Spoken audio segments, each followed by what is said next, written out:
Mic check, 1, 2. Mic check. Check, check, check. Mic check.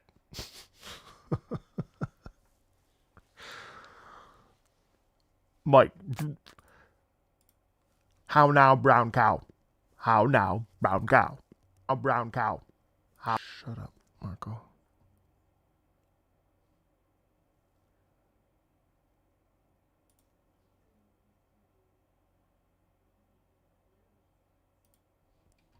The Silver Surfer surfed through the sea. The Silver Surfer surfed through the sea.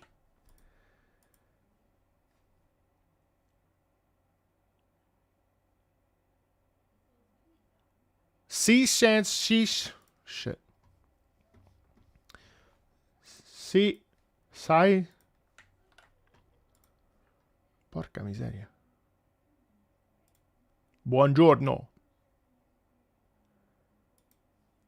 Mi chiamo Marco.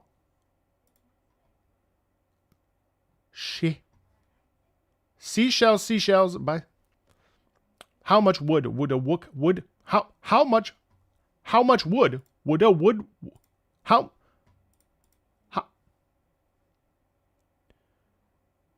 Fat guy on the bus. Oh my God! It's my partnerversary. Uh-oh. Now I have to, hi guys, good morning. Oh, it's my partnerversary. Oh. Oh.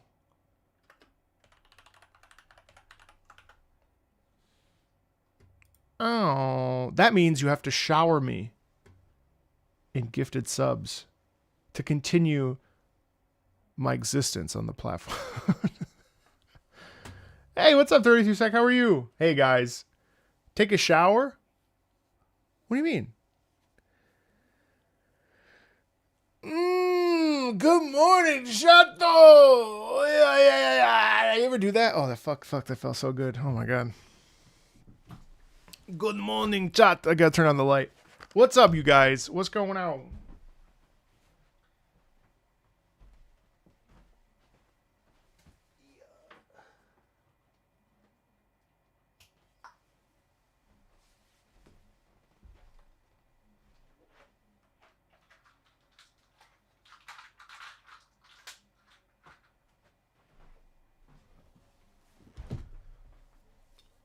Yeah, I hate my vitamin.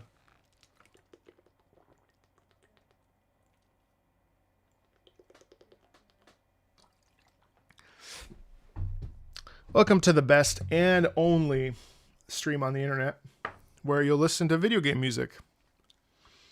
I'm your host, Marco Meeball. You may know me as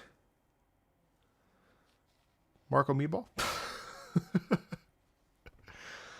This is the only place where you will get... I don't know, dude. What's up, you guys? What's going on? Happy Thursday. Today's Thursday, and the reason why today's Thursday and not Friday is because that's what God decided. But also because tomorrow I'm going to be streaming Wuthering Waves, so new story patch. So I wanted to bump this up to a rare Thursday. May's gonna... Do I have a P.O. box? Nah. May's gonna be weird because I will not be here for the final 2 weeks, and well, the final week of May, and then the first week of June. So we're gonna be playing a little bit of catch up in June, and we're gonna be playing a little bit of ahead of time in May. So, what does that mean for you? It means nothing. Good morning. We're just gonna be hanging out and doing the same thing as always. We're going to condense May into 3 streams. Not this one so much, but the other back half. I trust my team to have taken care of this unbelievably well, and I'm not worried about it. So today's game plan is 21 songs today. 40... What? Yeah, no, this is great, Tom. Thank you. Great job. This will be great, and we will be hanging out today doing this for a couple hours, and then later today I'm going to be playing my new obsession, Neverness to Everness, because I am a scrub who loves gacha games. You may hate me for it, but that's okay. I love that carrot. I love that carrot. I love that carrot. So that's what we'll be doing later today. Once the stream is ended.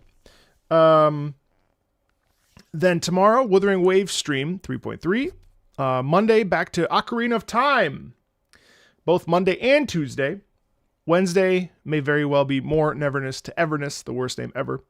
Then I don't know what's next. More, I don't know. Anyway, that's the game plan. Today, what do I have for you? I've got 9 Souls, Minecraft, Slug It Out 2, Monster Hunter Stories 2, Pac-Man World 2, Umamasume, It Takes Two, Mega Man X Command Mission, Ace Combat Infinity, Vampire the Masquerade Bloodlines, Arknights, Persona 3 Reload, Chaos Zero Nightmare, Memento Mori, Atelier Riza 3, Alchemist of the End and the Secret Key, Real Bout Fatal Fury, Mega Man Star Force 3, and Hollow Knight Silksong. That will be the game plan. Good morning, everybody. What's going on? You find NTE to be pretty rough around the edges? Man, I just love it. It could be fine as it is. Nothing could change, and I would love it. For me, it's a 9 out of 10. It might end up being even one of my most favorite games of the year. I mean, it's not going to beat out Resident Evil 9, but I love it. I love it. I have zero complaints. I love it. I love it. I probably even like it more than WUA right now. And I play WUA, 100 and some odd hours. But I'm excited for WUA's story tomorrow. Ocarina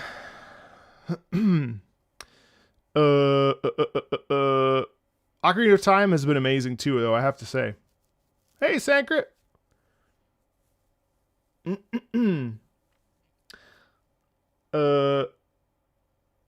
Stellar Blade is amazing.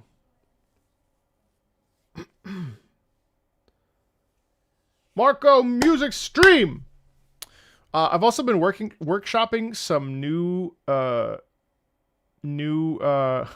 what's up, my thick king? Today was leg day.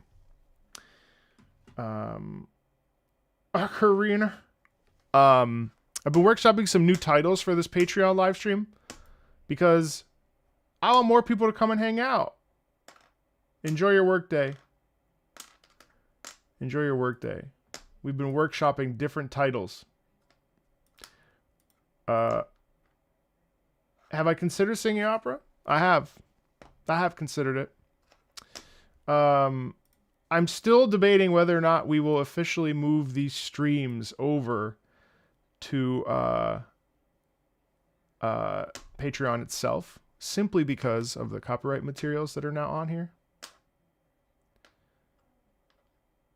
Hi Marco, hello, do you still remember Fire Emblem Three Houses main motif and Awakening main motif? How could I forget? I only heard it 1,000 times when we listened to the entire soundtrack of Fire Emblem Three Houses. I will enjoy it. Thank you, Modestas. I appreciate it very much. No, I actually got hit with a copyright claim on Twitch, too, the other day. Very annoying. I probably won't stream Final Fantasy IX ever because that's my baby. What does it say? Something about we are updating. Something happened. Multiple instances of copyright audio were identified in your recent VODs, according to Twitch's. I don't know what or where or what they were. No idea where to check that.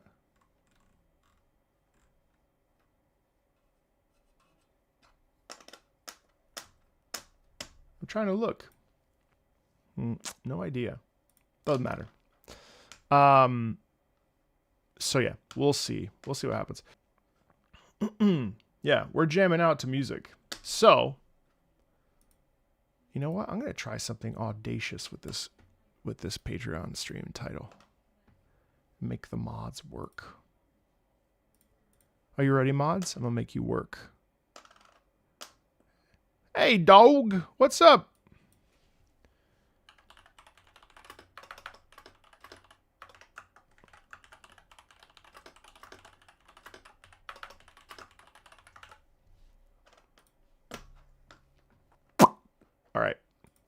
let's get into it. Today, 9 Souls. Memory of You. 2 short songs reflecting on my life after potentially losing it. Yes. Callie, I actually don't know anything about this, and it's really not my story to tell, but we did almost lose a member of the Patreon community. Thankfully, Callie is all right and is still around, but very scary. If Callie ever pops by and wants to share or wants to talk about it, Callie certainly can. But we did almost lose a member of our Patreon community, which is very sad. But thankfully, Callie is okay. So yeah, it's always very stressful, but yeah. Whew. Did I see the Resident Evil movie trailer? It's out? Oh man, I want to watch that. That's all right. I'll watch it later. Okay. Well, 2 short songs to reflect on your life after potentially losing it. Let's do it. This is 9 Souls, Memory of You.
Absolutely beautiful.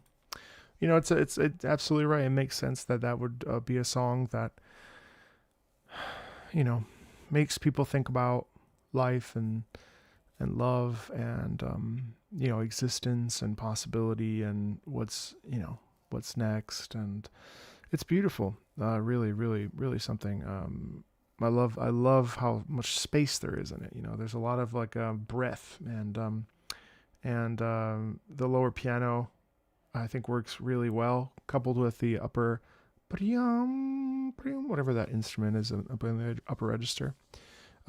Really, really just so simple and divine, and I think that it really, I don't know, it gives a sense of a quiet meditation and respite.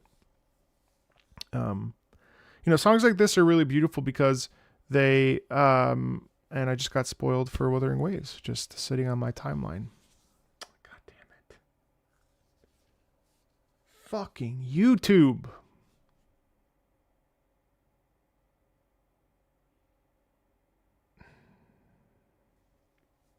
So annoyed.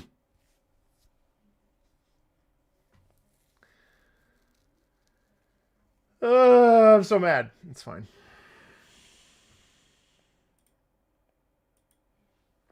Anyway.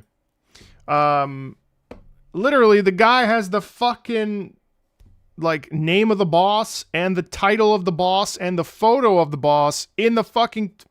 Why do they do this? It's fine.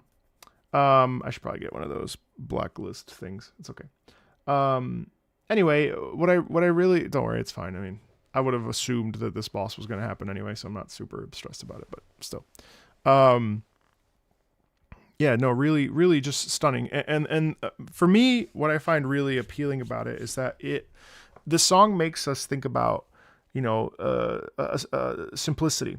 Because while it is complicated in the sense that like there's multiple different instruments, obviously there's this sort of movement through unification, but also through separation. There's this sort of ebb and flow, and I think it's a song about impermanence. It's a song of reflection. Obviously, it's called "Memory of You." So naturally and instinctually, this song for me gives me a sense of like resonating. Not to bring up what the lyrics, but resonating with like a new reality, and it's beautiful, really beautiful. I'll be honest with you, Chad. I was really going through it the last couple weeks. Saturday was probably one of the worst mental health days I've had in a long time. Due to, I think, frankly, really just at the end of the day, it was just burnout. I think one of the things that I started this year was I had hired a strategist to I think just I don't know, just sort of like let me take my hands off the reins a little bit so that I could just sort of pull back and like assess, which is normal. And one of the things that I realized that in doing that is that it gets over the course of years on YouTube now, it got very noisy, and I hadn't taken any time to be quiet and sort of witness things rather than like constantly reacting to things. Not music, I mean reacting to people and comments and thoughts and feedback and hustle and analysis and like how do I navigate the algorithm and growth and chasing the carrot and all these other things that are very normal.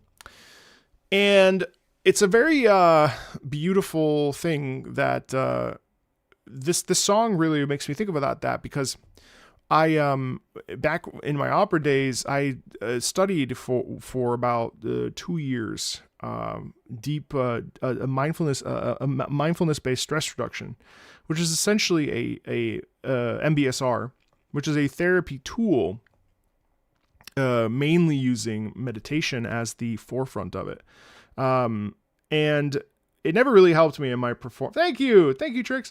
It never really helped me in my actual like life. But what I found really great was I was able to tap back into it this week. So just a little bit of meditation really helped me notice how much noise there was in my brain and how much noise was in my head. And I feel so much better. I also let go of my strategist just because, when you are a solopreneur and when you are doing the thing that you're doing, you have to have control and you have to have your hands on the reins. You have to have your hands on the wheel. That's just the way it goes. You need to be your boss, and trying to give your bosserdom to someone else to release the valve is actually not the best path forward. And so that was a really interesting experience over the last like 3 months. Hiring a strategist actually was good for me because it allowed me to reprioritize and refocus on my health. This morning I went to the gym and I was a little late, and I found myself sort of rushing to get out of the gym. And I realized that no, if we start a half hour late because I need to prioritize the gym time and prioritize whatever, that's what I'm going to do. That's my time, and my body deserves that time, and I deserve that time. The only thing that you can't get back is your health. When like it's been a bit of a slower season AdSense wise and monetarily, I haven't streamed as much this month. I'm certainly uploading less videos, but that money can come back. The trust is already established with so many of you and so many of us. And I really, I don't know, this track really reminds me of taking a step back and really reflecting. And it's so apt and so evocative of that, you know. There was a comment today that was like, have you ever studied music theory? It'd be really awesome to hear you speak on this from a critical analysis. And I'm like, why? It's so boring. I don't want to do that at all. Also because I hate music theory. I hate music theory. I failed music theory my first year because I didn't give a shit. To me, music theory has always gotten in the way. I've always felt that music theory got in the way of what I wanted to do, which was express emotion. I've been like this since I was 14 years old. This is the lifeblood. This is fun. You know, it's really beautiful. So, you know, all that to say, like, you know, I think it's funny because burnout is like a scary word in the creator industry because people are like, oh, burnout. That means they're going to quit. Bitch, you think I'm going to quit the best job I've ever had? Hell no. I'm just going to reprioritize and retweak things. You know, I felt like if it's like 20-year-olds that burn out and they're like, okay, I need to, for the most part, I mean, there's obviously like other extremes, but you know, it's like 20 somethings that are like, oh, it's been a good run on YouTube. I'm going to go become a lawyer. Nah, son. I'm here for the long haul. Hey, Akatosh, thank you. But yeah, no. So, I mean, you know, it finally happened. It only took 4 years. Also, patrons, Your Lie in April 1-3 is coming up right now. Burnout, more like Burnout Paradise. Am I right? Exactly. Yeah, no. So that was really beautiful. I really felt this piece today. You know, obviously, you know, Callie, we appreciate that you're here still, Callie, in this world. But also, you know, it's, again, this is the beauty of music, is that music can transport us and move us in ways that we don't necessarily predict or expect. Do I know the feeling of getting kicked from your dream job? I bet you do, Marco. I miss working on films. Yeah. Yeah. I definitely, I mean, I kicked myself from my dream job. My dream job became a nightmare. It was horrible. My cure for burnout is... Well, I meditated, so it's the same. It was a really amazing experience to get back to meditation this weekend and literally see the thoughts just kind of like thunk, thunk, thunk, thunk, thunk, thunk, thunk. And I'm just like there trying to breathe, trying to not fall asleep. Thunk, thunk, thunk, thunk, thunk, thunk, thunk, thunk, thunk. So much noise. Oh, he's a tribalist. Oh, he's a drama tuber. Oh, he's... you know, whatever. Oh, he doesn't know anything about music. Oh, whatever. Oh, I wish he did this more. Oh, I wish he did this more. Why is this underperforming? Why is this overperforming? Why is this? How come I don't have X? How come I don't have Y? Boom, boom, boom, boom, boom, boom, boom, boom, boom. And that's the beautiful thing about music and about meditation, is that you can literally just sit there and you watch this shit happen and you don't have to react to any of it. And it's amazing too when you really look at social media and like look at like the nature of the world.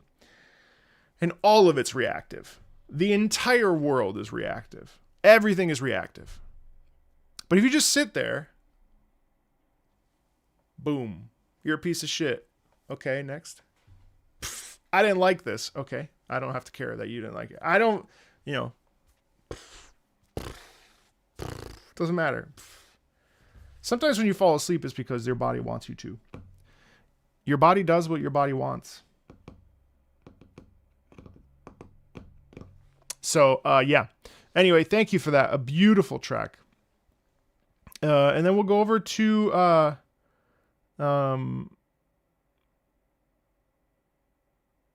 Soto Zen style. Is that... Yeah. That's pretty much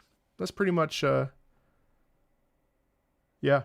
That's pretty much I mean, I don't know if it's the official title, but that's definitely what I prescribe to. I mean, I used to meditate for like an hour at a time.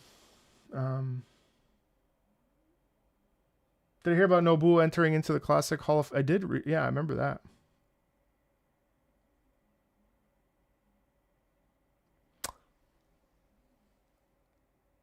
There might be a chance well, I'm gonna keep that to myself right now. I don't know if it's wrong to ask you. It's not wrong, but there are new OSTs in Genshin that I really want you to hear your explanation about them. Sorry for your bad English. It's literally perfect. I don't know what you mean. Yes, I am planning on doing a Genshin video, probably against Twitter's best wishes. But there are several tracks in Genshin content that I would like to explore. And I give so little fucks about what people have to say about it that I may even just do a live stream and invite all that want to present themselves, mostly so I can hide them from the channel, but also because why not? Why not? In my experience, achieving a Zen state is to stop thinking about thinking. Exactly. It's fucking hard when you're autistic. Yeah, I'm sure it is. I'm sure it is.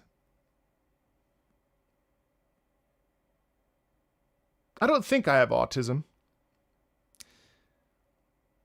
But I did see a post on the Ace Combat subreddit that was something like, are all people that like playing games autistic? And then I was like, now that is an interesting question. I was like, now this poses, now this poses an interesting, I don't know. Anyway, this is Dry Hands from Minecraft. Well, Mom always said I was handsome, not normal.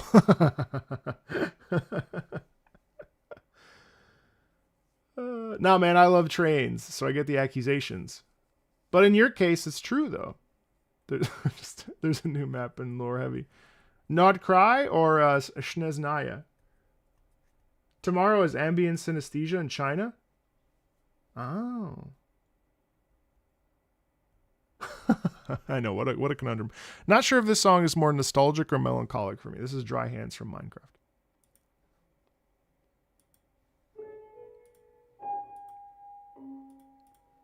Probably because of the distant piano.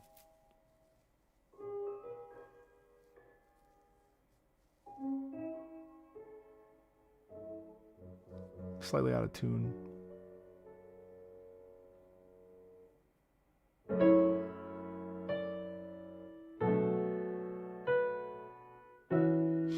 You know, I think the reason why this works really well is also because it sounds, it's very underproduced. So it sounds like C418 recorded this in their room, you know, like it sounds like it's recorded super roughly. It's a different time. It's a different time in gaming, you know. Ever since I started watching your channel, I've been paying more attention to the OSTs in games I play, and I'm so thankful for that. See, like that is the shit that I am so happy to read. Every time I read something like that, I'm like, okay, I have purpose and I have value. And that is exactly what I want. You know, I'm not here to be an expert. I'm not here to be anybody but me. But if someone says, and all of you wonderful folks in this chat, obviously it's not just Felon, but it's a beautiful thing when someone comes in and is like, hey man, because of you, I start listening to music differently. Amazing. It's amazing. You know, I think people get real emotional hard-ons for like theorists and composers because in their minds they're the other, and the composers and the theorists know more. You know, the piano players maybe know more, or you know, they want to hear from an expert. But there's something really beautiful about emotionally connecting to a piece of music and just listening to it and like having a conversation with yourself about music. That's literally all that is asked of you. And sometimes you don't even have to do that. You just absorb it. And I think that's something that is deeply underrated. And I think it's something that people don't spend time really thinking about because it's important. You know? Anyway. All right. Dry Hands.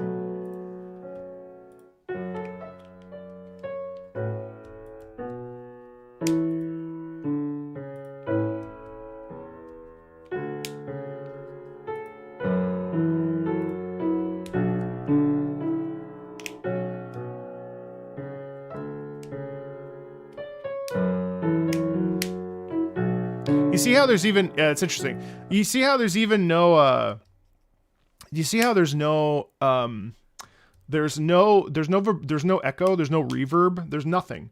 This is literally like done on like an upright piano in your house. And that's why it's nostalgic. Because even if you never had an upright piano, it just sounds homey. It just sounds like space, like that exists for you. You know what I mean? It's beautiful. It's beautiful in its simplicity. It's beautiful in this feeling, you know? Because of me, you hate music and don't want to share my like of music with anyone. Well, great. That is that is exactly what I was striving for. I feel your enjoyment of video game music got sparked by Wuthering Waves 2.0. And see, imagine that someone then goes and tells you that gacha games are slop and that therefore you're not allowed to enjoy them.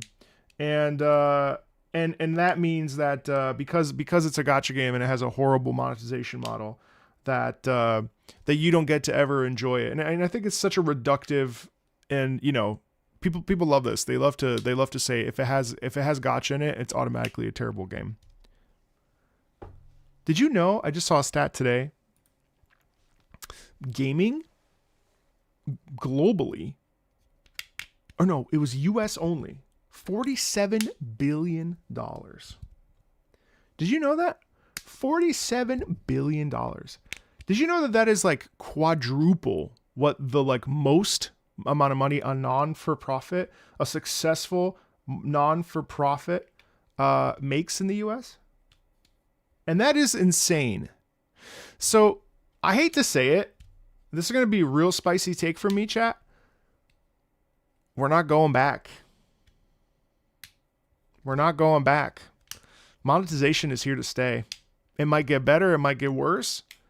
But I think like the days of yore, we're cooked. We're cooked. We're cooked. There's no way with the amount of money that fucking Fortnite and whatever, you know, whatever's coming out, it's over. And I don't know. And I'm part of the problem. And I'm part of the problem, chat. And I'm okay with it. Because I like spending money. I do. And I do. And you know, I say this like not because it's like, well, fuck it all. I don't think games should be $70. Obviously, that's too much. But I do think the game should be priced reasonably. I don't think that there should ever be a 50-50 in a gacha game. You know, part of the reason why I like Neverness to Everness, besides that godforsaken title, is the fact that there's no 50-50. And so, like, I get what I pay for. Now, if I want to pay $200 for a character, that's on me, right? But at least I don't have to worry about, like, losing my chance to get that character because of a gambling mechanic, right? And so I think like that to me is the lesser of two evils, right? But I mean, we're so cooked. I mean, I don't know. I have so many misgivings about it, but I also like, on the one hand, I don't really care because it's like, well, I don't know. Anyway, sorry, I pivoted really hard, but. You should definitely critique the monetization model separately. 1000%. That's a great statistic to bear in mind, is that Hollywood, Netflix, the whole entire side is getting less and less. Yeah, I know. Gaming is going up and up.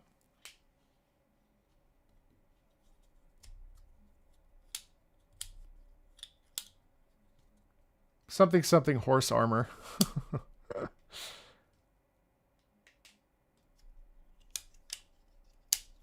Anyway, sorry, I didn't mean to get distracted. Anyway, so this sounds like we're in sorry, my friend who's gonna come on the non-gamers show, which by the way is Croast here. I haven't listened to all of Pragmata's OST yet, dude, but it's on my list. Croast, you were right about non-gamer titles. I accidentally was cannibalizing my views. I didn't know this because the title non-gamers hear video game music for the first time, when they were more separate and more spread out, were actually fine. But because now they're every week or so, I was cannibalizing my own views, and YouTube thought that it was spam content because I just kept repeating it. So I have to change it. I have to change it to like profession hears video game music for the first time, parentheses, name of person. That's going to be I'm going to attempt that.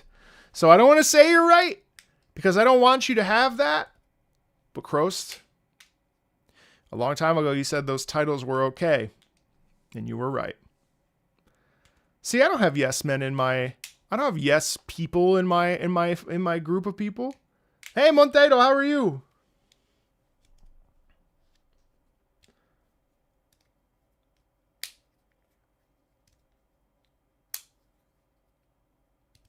I also don't play AAA slop anymore. Can we stop calling everything slop? Botín del Diablo! Per favor!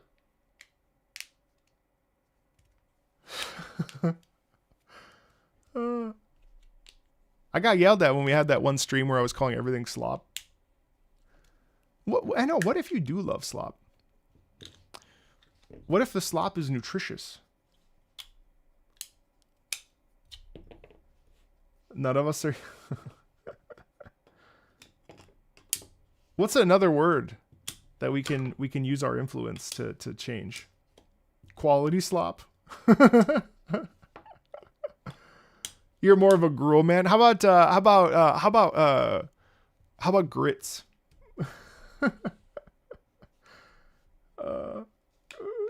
Quality slop. Oh, you like the Zelda slop streams? No. Deadlock will absolutely count as a AAA game when it comes out. So you have you like selective slop. you have selective slop. There's a time and place for slop. Sometimes you just want to slop it around.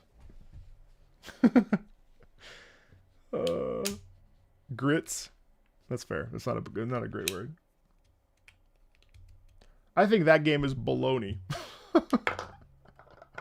Sloppy Joes, to be fair.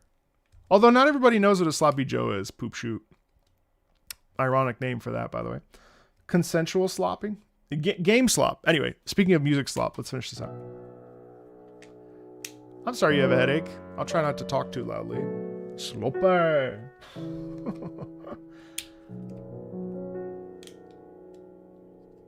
Yeah, but gruel is like...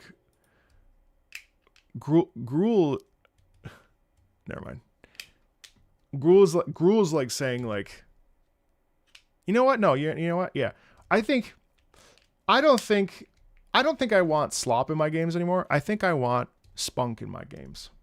You know? I think I want games with more spunk. Spunk works. I think spunk is... We need a little bit of spunk. You know? I think spunk is more helpful.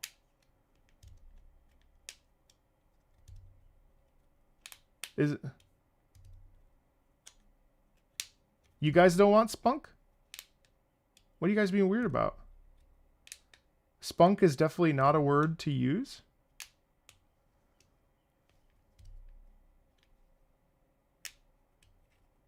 That has a very different meaning to the British.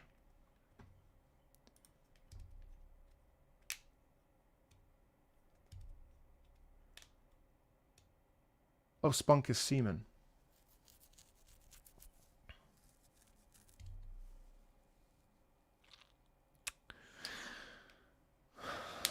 Anyway, Slug Terra, Slug It Out 2, Battle in the Grime City. Guys, I know what spunk means. I was joking. But I think I was joking because I was thinking about gruel. And then I was like, well, that's going to go in a different place. So then I was like, you know what? Why don't I go ahead and say spunk? Because that would make them laugh. And so what just happened is you got suckered in to my ploy to make a short. And that's called clip farming, bitch.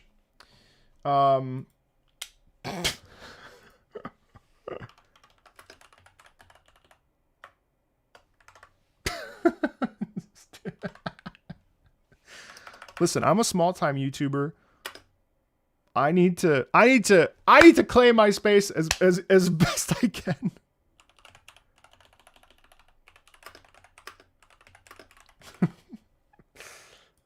Did you like my dancing the other day? Did you watch it? Check it out. I'm in the house like carpet. And if the shoe fits, I wear it. Yesterday's thumbnail was incredible, mind you. Did you guys see my thumbnail yesterday? Hold on. Please hold. Actually, Raul's been killing it with the thumbnails. You see this Ocarina of Time thumbnail? Isn't this the shit? Look at this. Fucking great. Fucking great. Fucking great. That is reason alone to watch my Ocarina of Time play. You know what? I love Ocarina of Time. It feels so good. It feels so good. I love it. I love Ocarina of Time. It is so cozy. It is my cozy game. This thumbnail. This thumbnail is divine. Someone was spunking all over the place with this one. Now this is going to make me spunk. Slay. The question was, how did I like? I really like this game.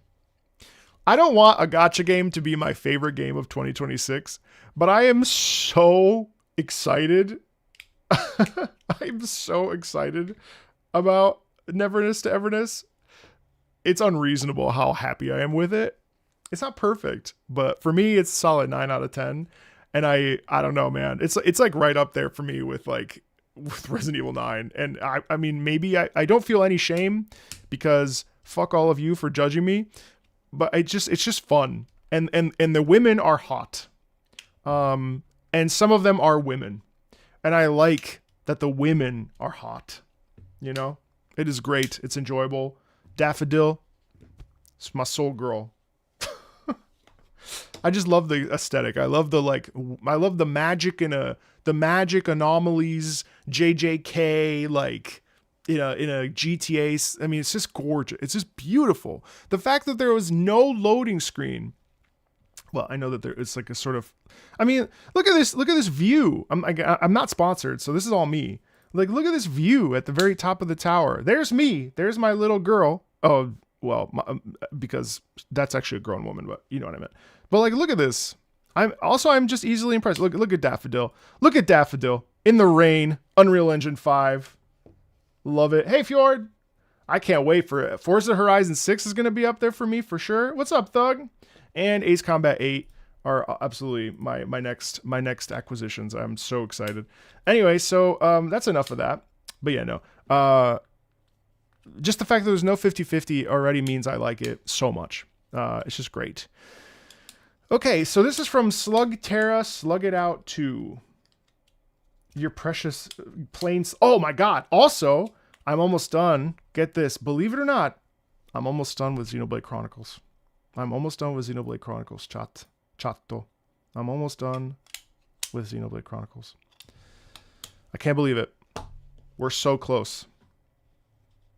There's no 50-50 in NTE. No. No, I'm on the last stretch.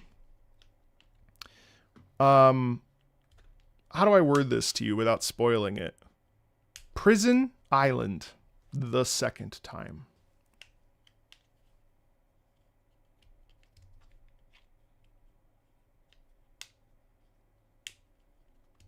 Prison Island the second time.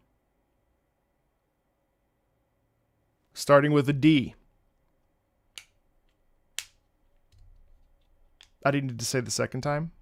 True. But I think that's like a minor enough spoiler. If you've never played Xenoblade Chronicles, you owe it to yourself to experience it. It is, bar none, one of the best RPGs ever. Ever. Easily in my top 10. Amazing. So good. Have I ever heard of Yes, Kingdoms of Amalur Reckoning? Yes. I love Kingdoms of Amalur. I never finish it, but I always enjoy it. You've only played 2 and heard it's the worst one? Bro, I don't know. who knows? Battle theme for this is one of Hydro's personal favorite games on mobile. Slugterra, Slug It Out 2. I'm excited to pop into 2. So I want to finish 1 before my honeymoon, and then I'm gonna play 2 things on the plane on my Switch. I'm gonna play Yoshi's, whatever that new Yoshi game is, because it comes out the 21st. Thank you, Lugia. 15 months, my God. And I'm gonna play Xenoblade Chronicles 2. I'm not streaming any of the Xenoblade Chronicles games because I don't like any of you. Because I know you're gonna tell me how to play. And the fact that I've only played 35 hours, I'm almost done with Xenoblade Chronicles. I know that all of you are going to be like, you got to do this mission. Aren't you going to repair this? And aren't you going to do that? Sir, I'm going to play the fuck out of this game exactly how I want to play. I'm just kidding, guys, but I like you guys. You guys are fine. What? I'm also playing on casual. And all I do with every major boss, stun, topple, and break. That's all I do. I know that I could get 120 plus people in here watching Xenoblade Chronicles. Not worth it. Not worth it. But I will do a video very soon about how music in Xenoblade Chronicles makes its world feel huge. Anyway, Battle in Grime City from Slugterra, Slug It Out 2. No, but seriously, Xenoblade Chronicles is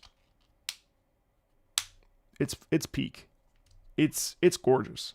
It's so beautiful. So beautiful. Have I been spoiled at all by the larger battle themes of Xenoblade games? Nope. Hello. Not really. I mean, no.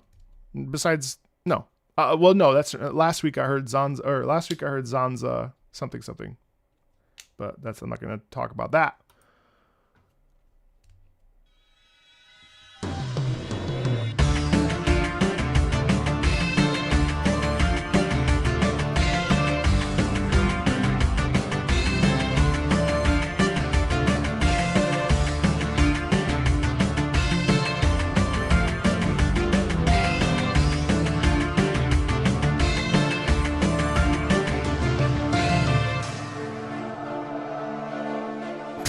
You got 2 in your next temple?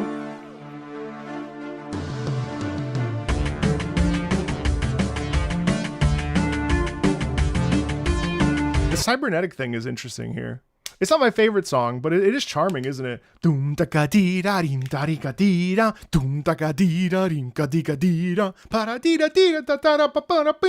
just feels like you're in like a sci-fi like tube, and it's just like that's sci-fi, like that's pretty much the basis of it. It's just I love the momentum in it. It's fun.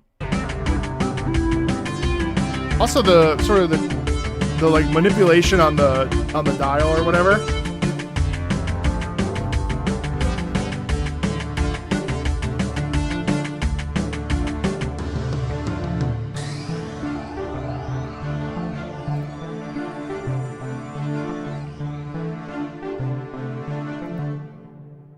Short and sweet. I like that, but it's charming. Monster Hunter Stories 2, though, I love. This is Wings of Ruin, Windswept Grasslands. One of my favorite battle themes.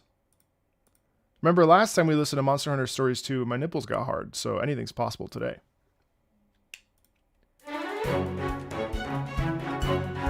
Love how that starts. So it starts. Bum, bim, bum, bim, bum. See how the strings bum bum bum bum beam bum bum bum beam bum beam bum. And then in between that, so as they're doing their rhythm, in between their rhythm, you have the upper strings doing their rhythm. So they it's a jigsaw puzzle and they fit as they go along, the birds and the bees fit the thing in like what do they do and when that yeah, anyway.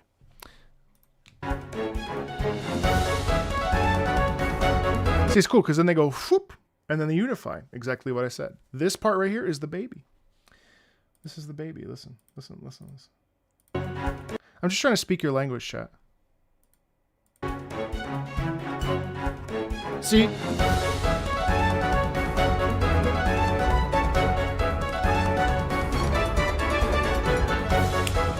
I love that little accent. Ba, ba, ba, ba, ba, ba, ba, ba. It's like, let's go, band, you know.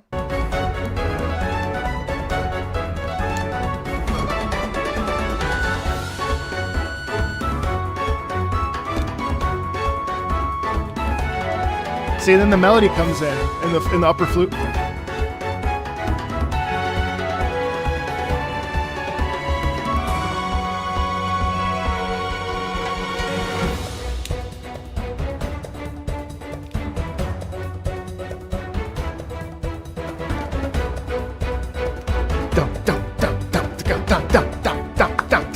Right? And in this unison movement of that terrific rhythm and momentum.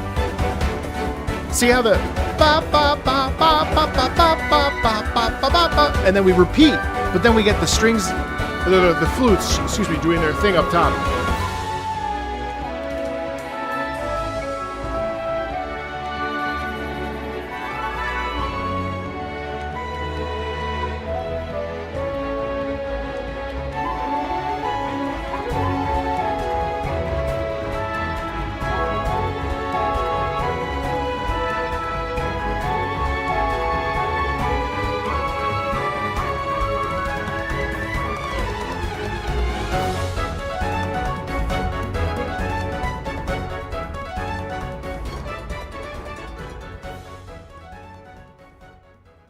Cool. Yeah, it's charming. Really charming. It's also like not in your face. Like it's I think that would be easy to not really pay attention to, you know? Because it kind of just happens. But it culminates in this feeling of like momentum and energy and you know, excitement, and it's fun. I know it's not random to ask about Asura's Wrath. Will I ever play Asura's Wrath live? I don't have my Xbox anymore. So, well, please hold.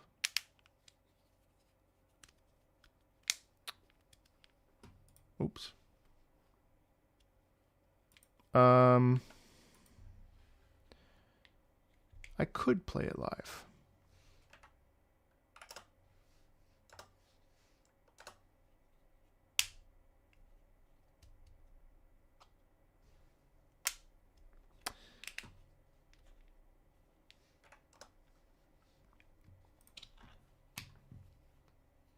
I could.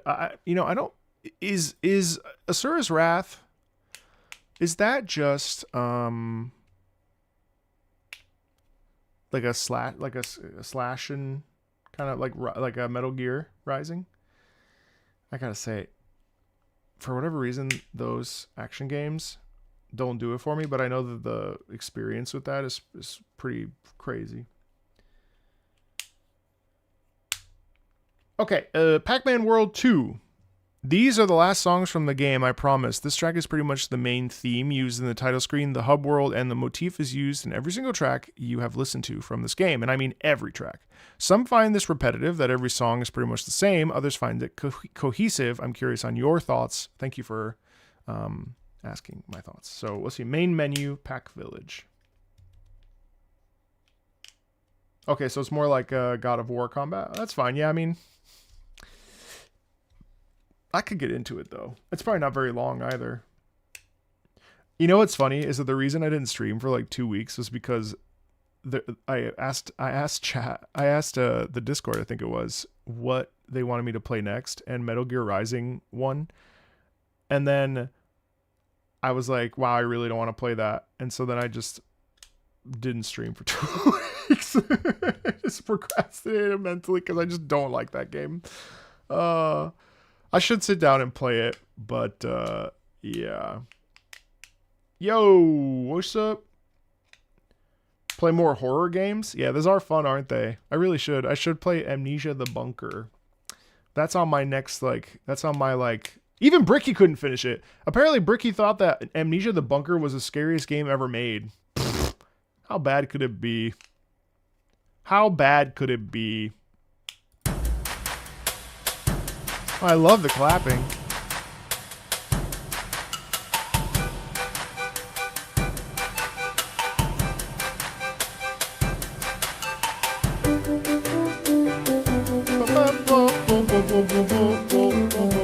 tomorrow at 11.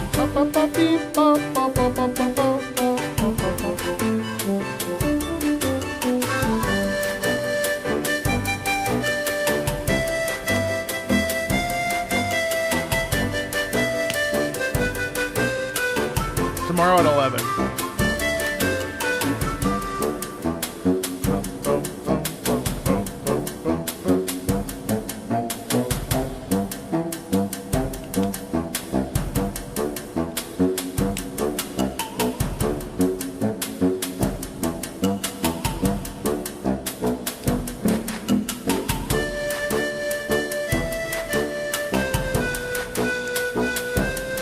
It's playful. It's fun. It's charming. It's easy. It's silly. It's goofcore. It's goof slop. It's playful. It's innocent. It's gentle. It is just exactly what you're gonna get when you think of Pac-Man. It doesn't feel. It's not self-serious. It's fun. Also, that motif is fun.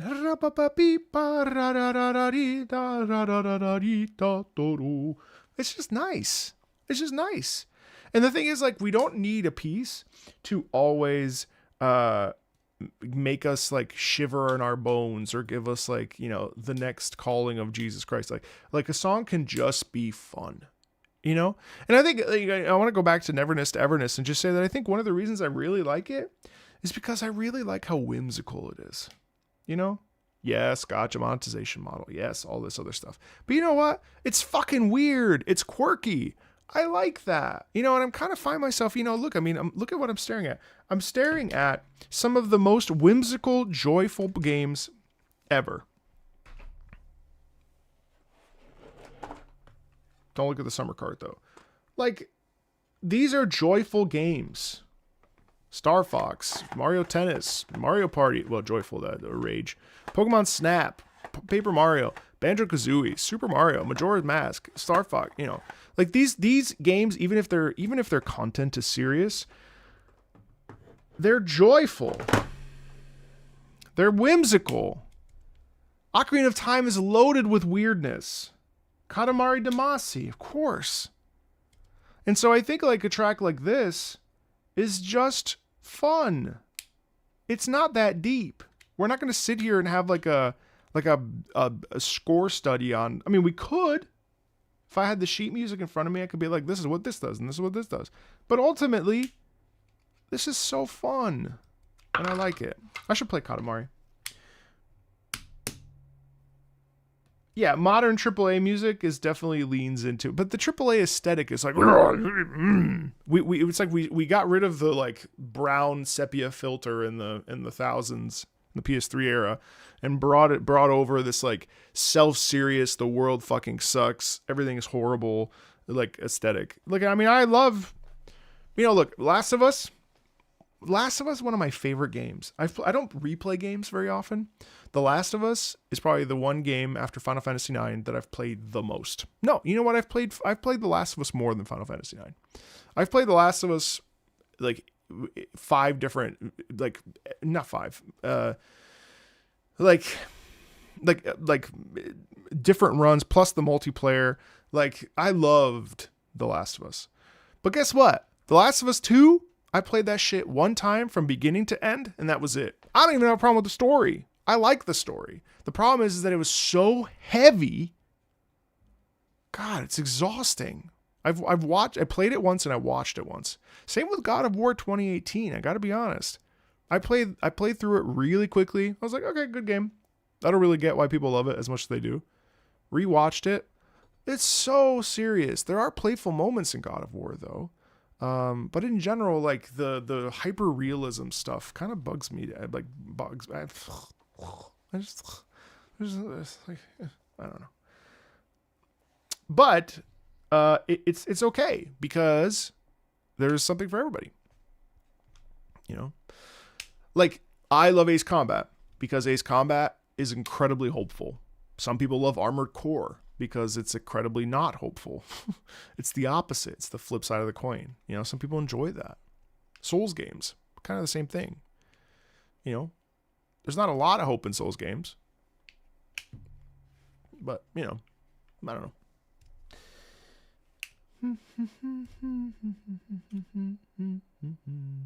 Yeah, I've soured on Elden Ring as the years have gone on. Horizon Zero Dawn, I actually didn't care for the first one very much. I'd love to see a chart of modern games being too self-serious next to their sales figures. I think there was a time and place for the ultra serious. Yeah, I don't know. Hey, Pino, what's up? That is what I mentioned last time. Am I going to react to RuneScape music? Probably not today, but I'm certainly not opposed to it. I think there's plenty of stuff that also I kind of hate when again. Yeah, I know. I appreciate that Kojima if he's making something serious. You know what? And that's the thing. I got to be honest. Death Stranding, I don't really care for it at all. I think it's very self-serving. I think it's very like on the nose. I think it's very, very, very look at me. I'm Hideo Kojima. I'm trying something different. But it is weird. Though, to be fair, there's a dance sequence in Death Stranding 2 that I fucking rolled my eyes at so hard. And I don't want to say that I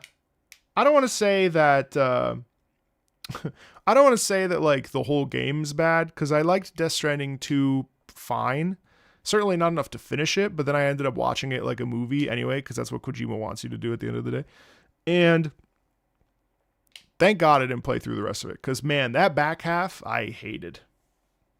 Yeah.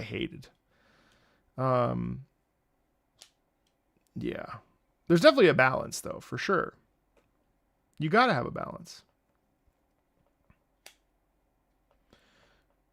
Well, Nier is interesting because I do think that Nier has a degree of weird whimsy in it as well, thanks to characters like Pascal.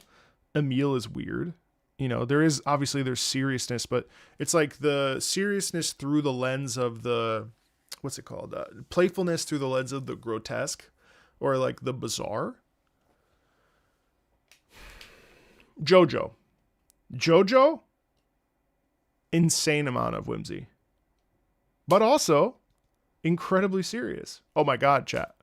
Jojo, I just got to one thing from Jojo at near the end of Battle Tendency. You who know. Cheesa! Bro. Did not expect that. Did not expect that.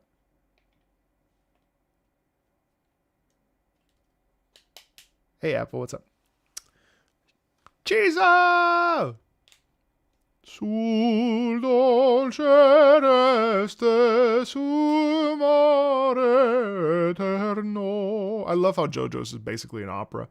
Nella Lucy, mi anima. Anyway, yeah, let's finish up this soundtrack, sorry.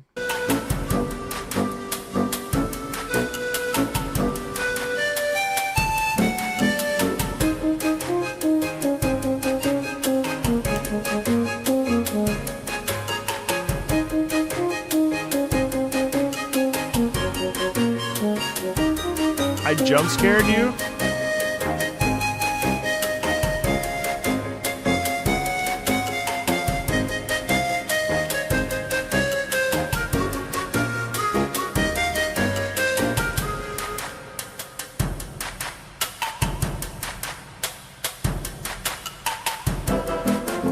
Oh, I love that.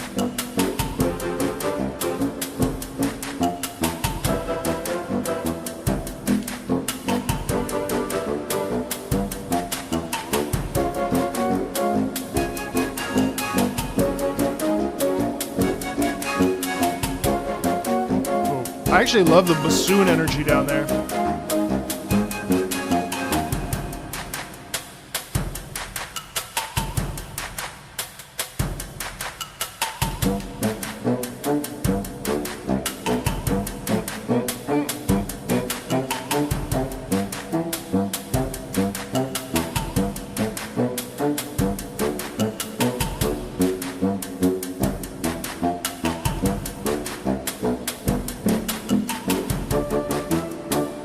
Seeing them the unit, that's cool. Boop, boop, boop.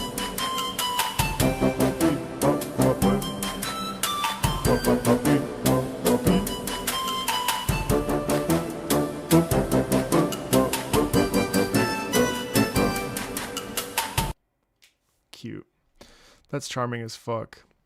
I really like it. I like how it takes the, and I think there are certain woodwind instruments that really lean into this playfulness and really run with it. Bassoon obviously being one. I have not heard the Valencia theme. Dung. Dung. Hi, 101. Do you think devs, directors shy away from too much emotional whiplash? They probably do for cohesion, but I think emotional whiplash is enjoyable. Because life is not usually, like, emotional whiplash, that's life, man. Oh, I have reacted to it? Okay, I forgot. Like,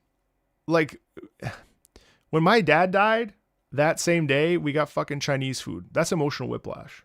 Like, well, I mean, what am I supposed to eat? My tears, I guess. But, like, you know what I mean? Like, yeah, I'll tell you, emotional whiplash. The day my dad died is also the day of my uncle's birthday. Like, that's emotional whiplash. Life and death celebration at the same time, right? That doesn't make any sense. Why? That's emotional whiplash, you know? Like I'll never forget that. There was a year where everyone was going about their daily business, and I was still, like, always teleporting back to the day my dad died. I still do sometimes. And people just go about their daily lives. That's emotional whiplash, you know? That's the stuff that I think is beautiful about life. You know? Emotional whiplash is like you're arguing with your spouse and then your dog takes a shit in front of you. That's emotional whiplash. Bring it on, man. I love that stuff. We don't need to seep in one emotion, personally. That's just life. But yeah, that's charming. I love the fact that we use a lot of the lower woodwinds, especially the bassoon, like I mentioned, to have that playfulness. Really, really charming. Supersonic Tricky Railroad. As you know, the game got a Sonic collab DLC, adding 2 Sonic-inspired levels and an Eggman boss fight. It did.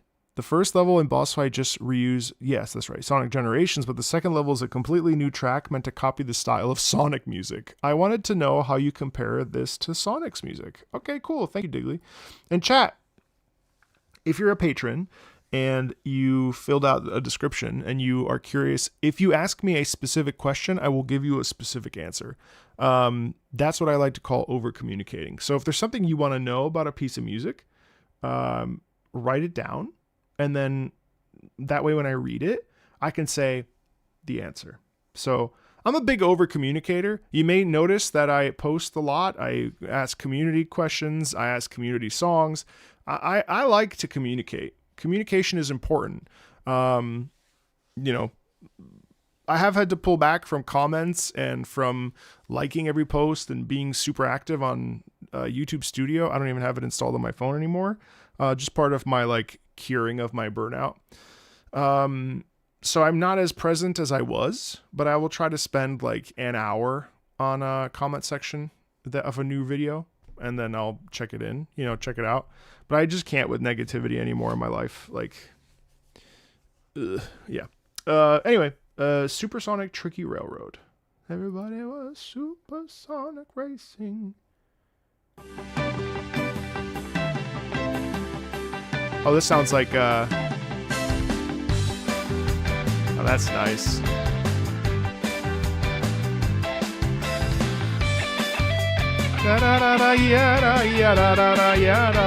It's cool to hear it, and it's too peaceful. Hi, Bloomberg. It takes that Pac-Man motif and makes it peaceful, which is really charming.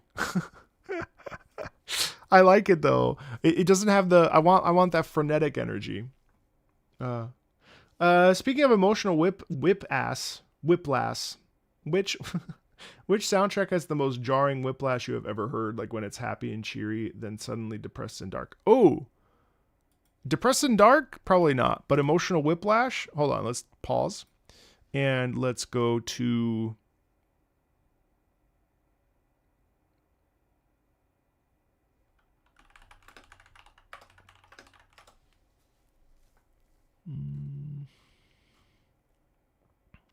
Never-ending journey from Lost Odyssey. Listen to this as an example.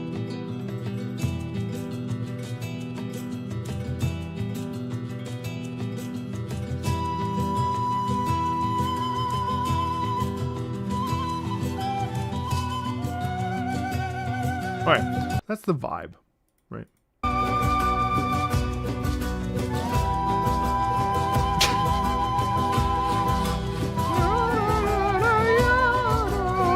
Right, really nice.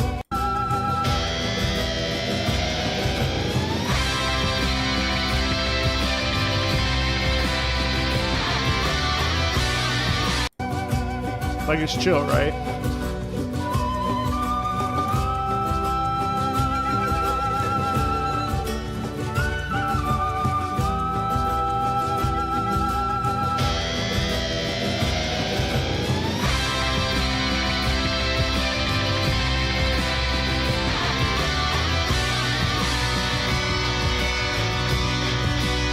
Is that Whiplash or a cool progression? It's both. Don't call me out. Dung asked for a very specific example, so that was the first one that came into my mind. They also need to jump this shit on PC, and it's a shame they haven't.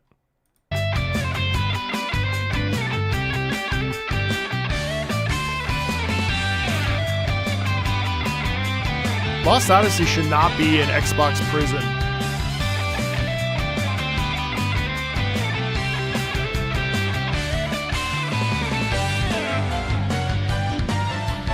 Oh yeah, that's supersonic coded, yeah, for sure.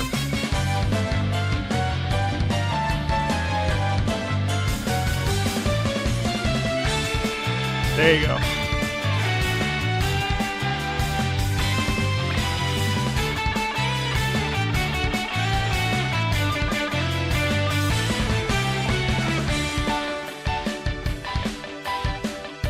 You see how bright that is? That's so warm.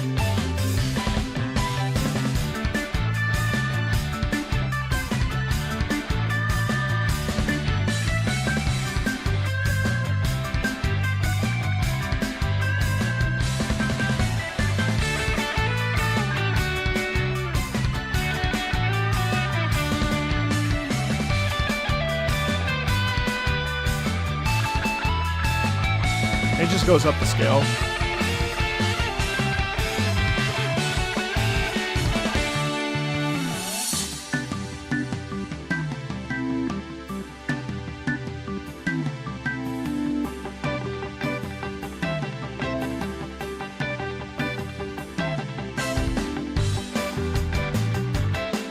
Yeah, that's it's like Sonic in that it's obviously it has the instrumentation that's similar to Sonic, but I would say that it's a little bit more peaceful. Maybe it is like it's definitely sunny, yeah, for sure. But I think it leans more into some. I think yeah, it was Eternal Blue who was mentioning Sonic Adventure.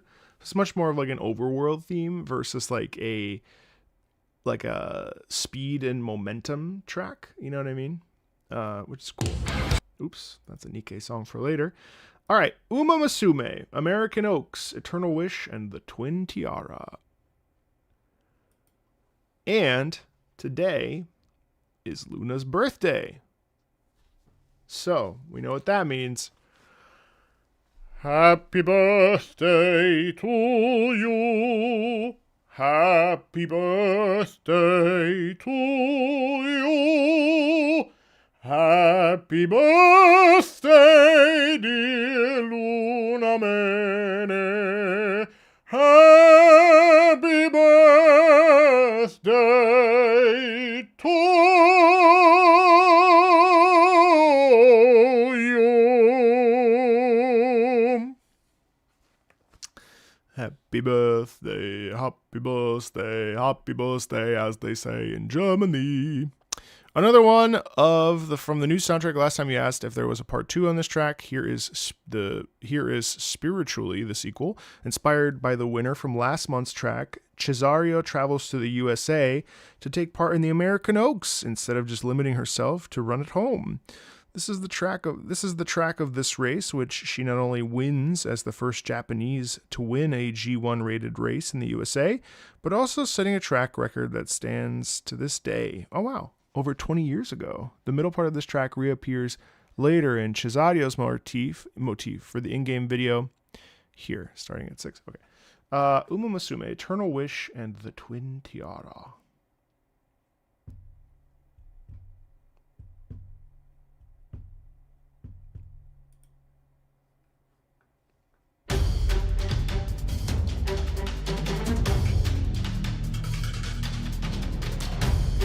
This is by Keiki Kobayashi. It's gotta be.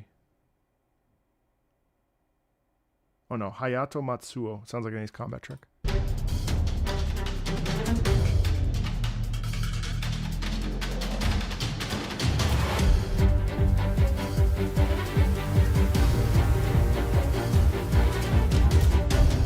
Nice, we kick into momentum right away.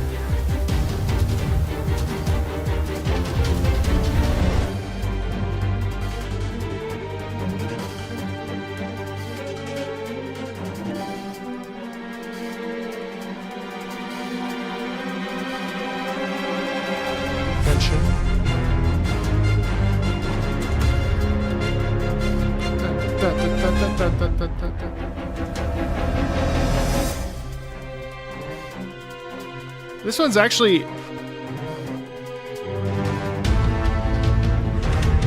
Okay, we have a pivot.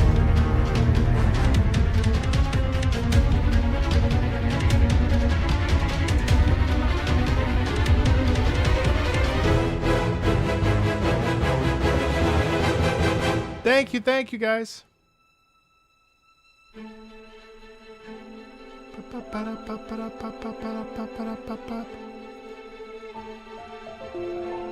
Wow.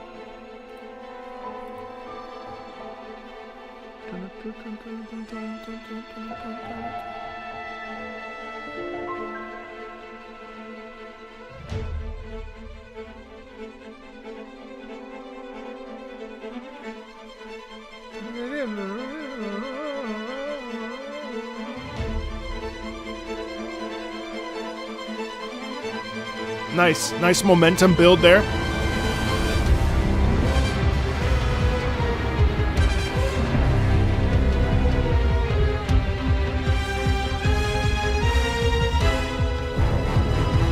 Nice. Crescendo.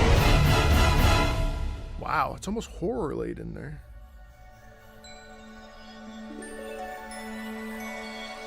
Unlimited. The future is unlimited.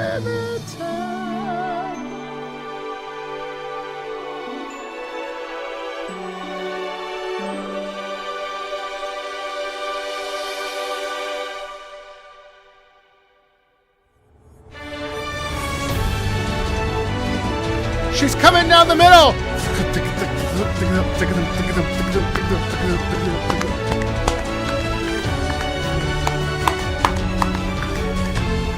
She has that forward momentum drive. There's this moment of doubt, and then we just push through.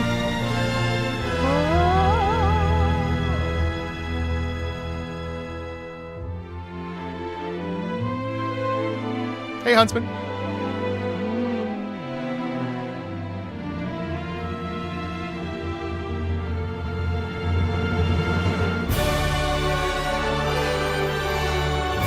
The God rays, the light, the brightness of the world. Cesario does it! The first Japanese horse to win the... I'll go home and think about my friends. And today will be a brand new day, right? Like, that's the energy, obviously. So we go through this whole life journey and, you know, beauty and throughout the whole thing, we have this fantastic, you know, this sense of basically essentially stepping into your own and this arrival of the true self, you know, and also some horror moments. Let's watch the cutscene really quick. Might as well. Really beautiful. I know you did. I see it right here. Let us watch.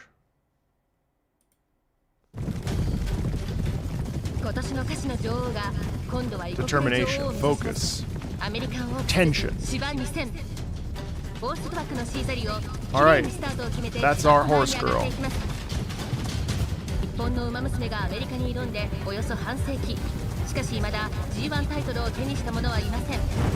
それほどまでに高い壁を乗り越え、日本の女王は世界の女王へと至ることができるのか。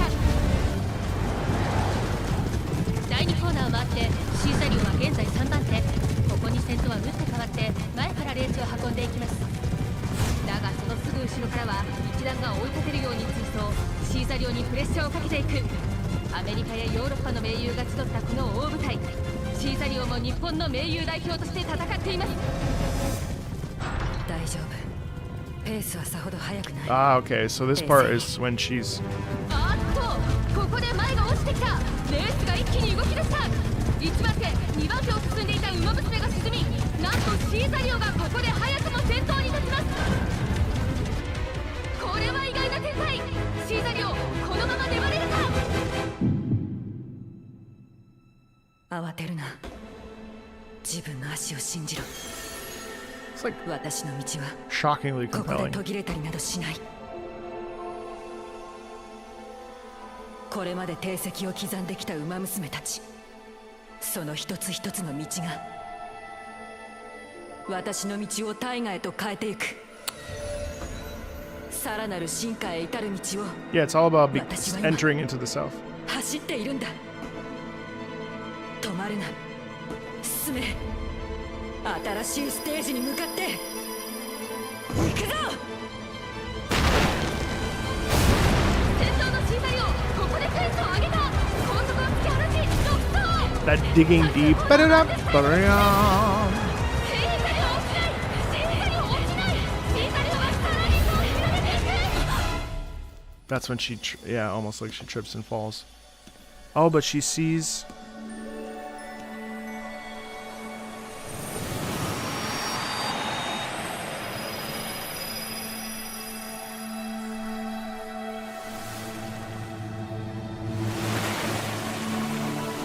I said God rays. I literally said God rays.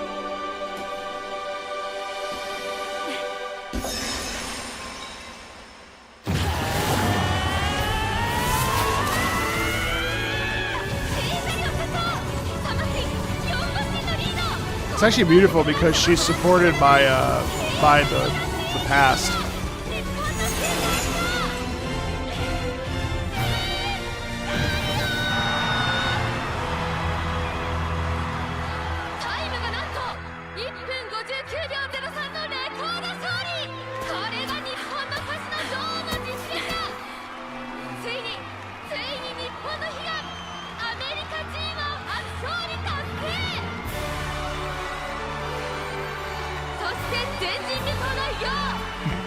Jesus! Jesus!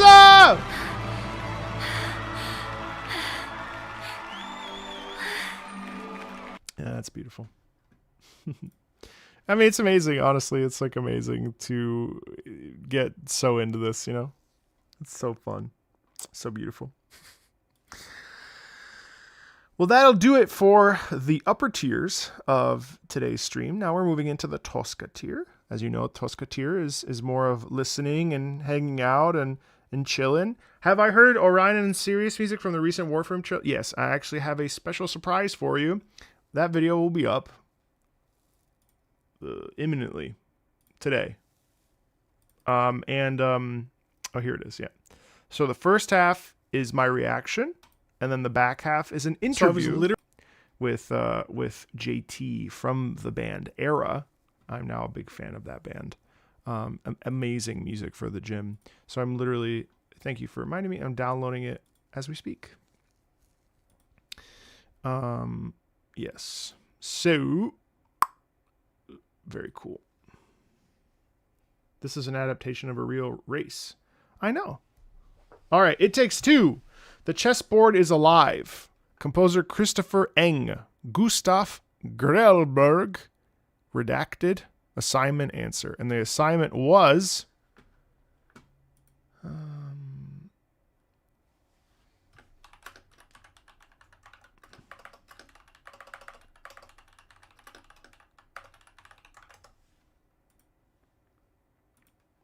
the assignment was... explosive classical with an edge of rock.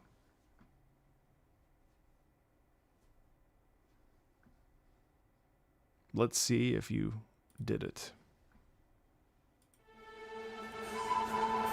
There's classical.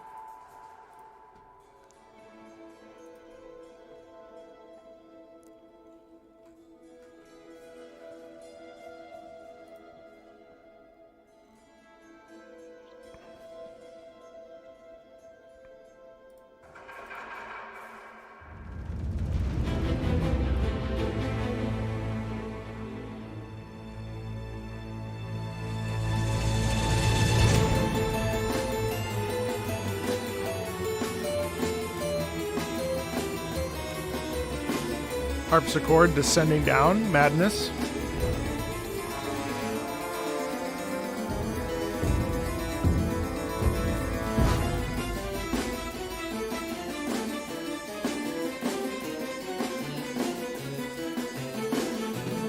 More descending down.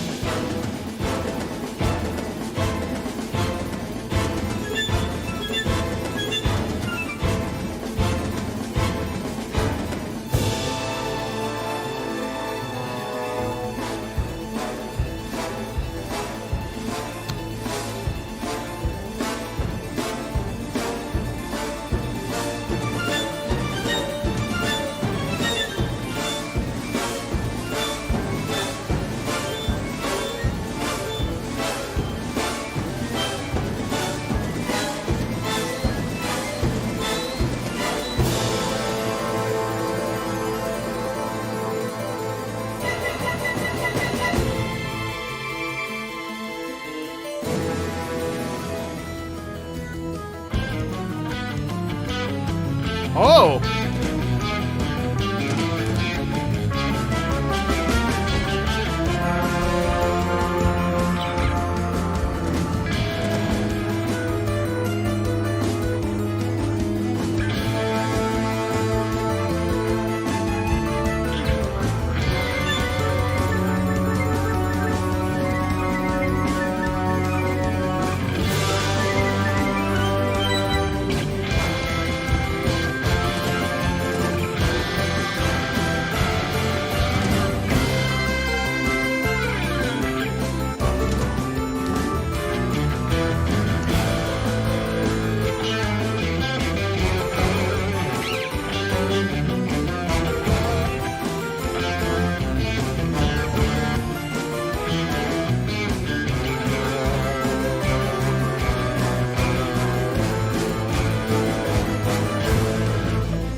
Wow, I'm surprised by this.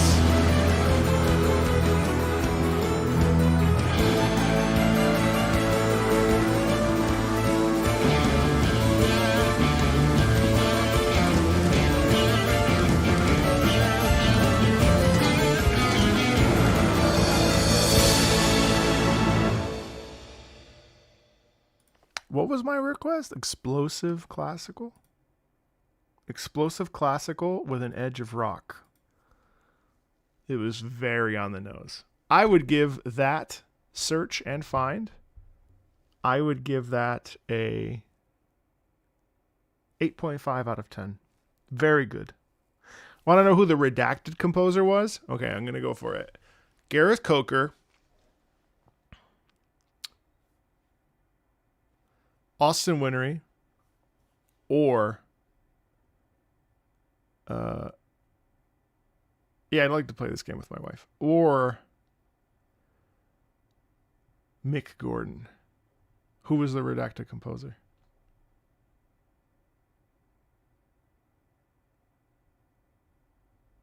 It was Bach.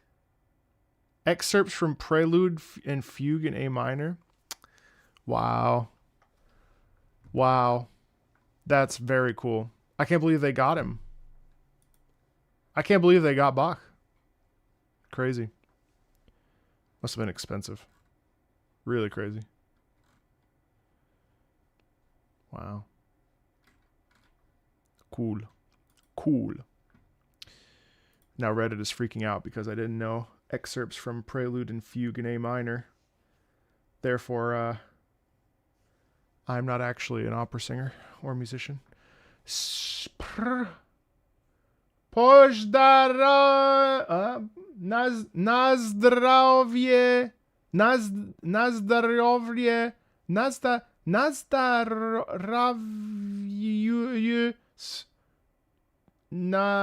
nartnie ruskoj,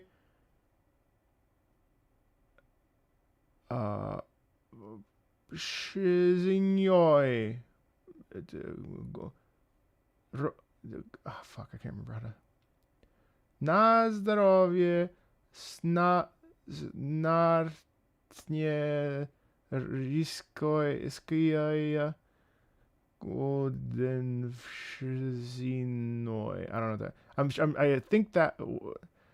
What does this say? Happy partner anniversary. Oh. Thanks, Andre. Didn't want me to read the Cyrillic, huh? Necromancy prices have gone up. That makes sense. All right, let's check out Mega Man X Command Mission Parts. Why do X and Zero games have the saddest songs? By the way, this is the Soul RPG spinoff. I know I've been wanting to try this. Oh no, I haven't. Not this. I'm sorry. No, that's what's the one that just came out? Star Force Light? No, can't remember. The new one, Battle Network? Oh, it was Battle Network. That's what it was. All right, Capricious Comet. Or Parts.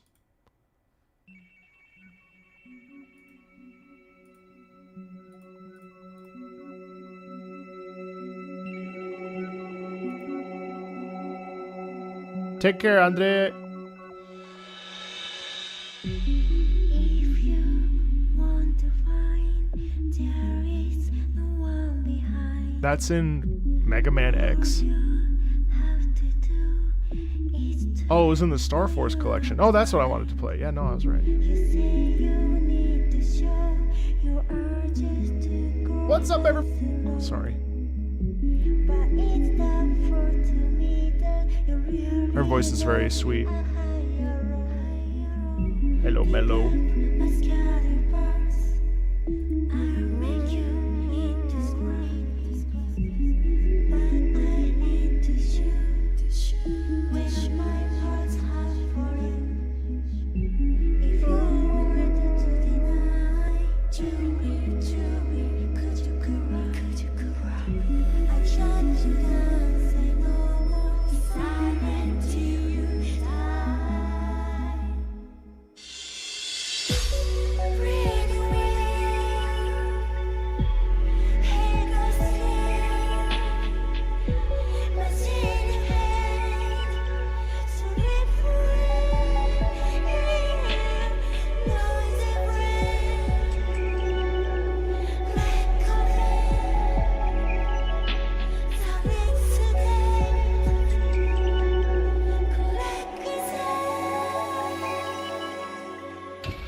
You know, for how quiet it is, I think the vocals, not my favorite thing, but the vocals are interesting because they are innocent and really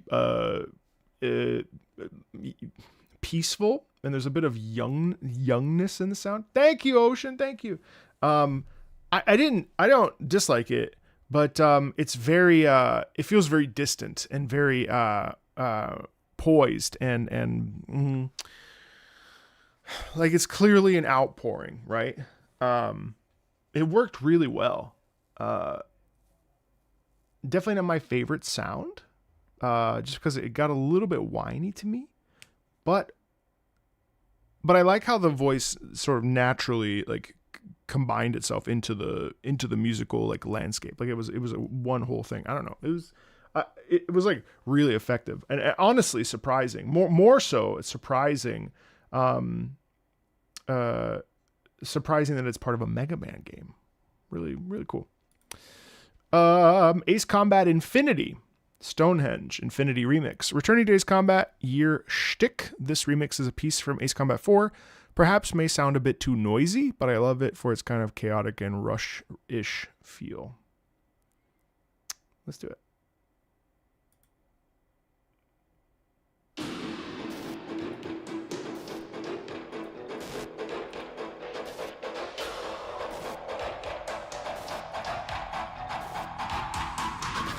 Okay. I was like, why does it sound so far away? But that's because...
Thank you, Mephisto.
You know, noisy yes, bad no.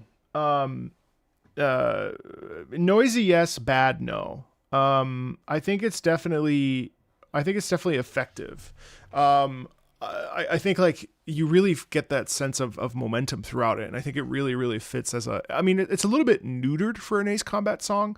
It's not necessarily like this is so elitist. It's not exactly like the Ace Combat sound, whatever the fuck that means. It's not that prog rock momentum that I really like, but I appreciate that it's sort of it's nice. Hold on one sec. This is the raid itself.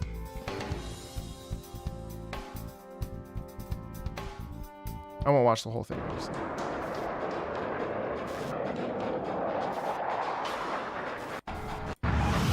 The enemy has placed multiple ECM units in the vicinity of Stonehenge. While being jammed by these units, you will be unable to attack. But that works really well. So the metallic quality works really well for the Stonehenge and the giant rock, the giant cannons and stuff. So in that case, it works pretty well. What the fuck? Enemy reinforcements. Jamming interference confirmed. That's crazy. There are ECM aircraft out there. Hey, Bretzelberg. Hey, Azluna. And take them all down. 4 minutes left. CODIS unit Yep. destroyed. See you for WUA tomorrow. ESM plane CODIS has been shot down. What the fuck?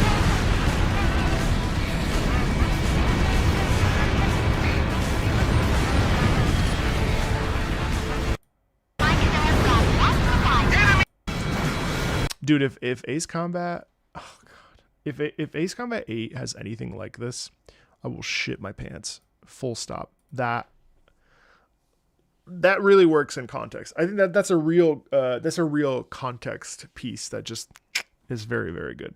Yeah, out of context, it's a little bit more, I think, static. But wow, yeah. Thank you, Thiago. Jesus. AC6 can now be played on. Well, I didn't really see that. No. Vampire the Masquerade. Edwards theme. Technically an unused track, but the entire VTMB OST has a very distinct dark late 90s, early 2Ks feel that is quite rare to hear in gaming. I use it for my TTRPG sessions all the time. It got a decomp officially. Not officially, but you know what I mean.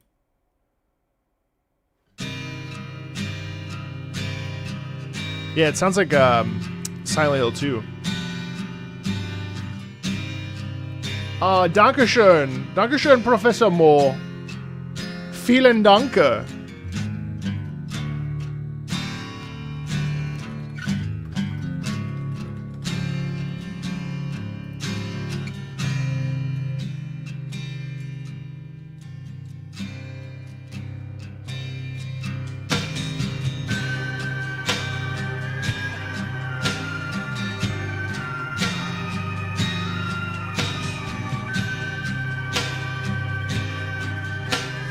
Oh, wow. Yeah, I see what you mean about this.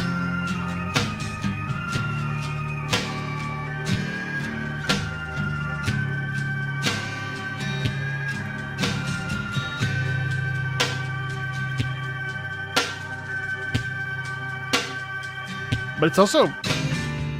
Okay.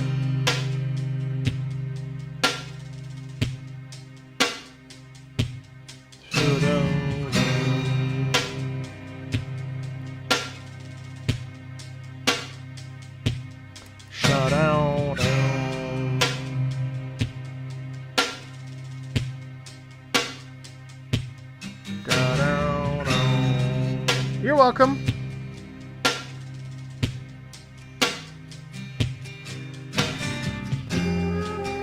Oh, thanks, Atawa. Yeah, I appreciate that so much.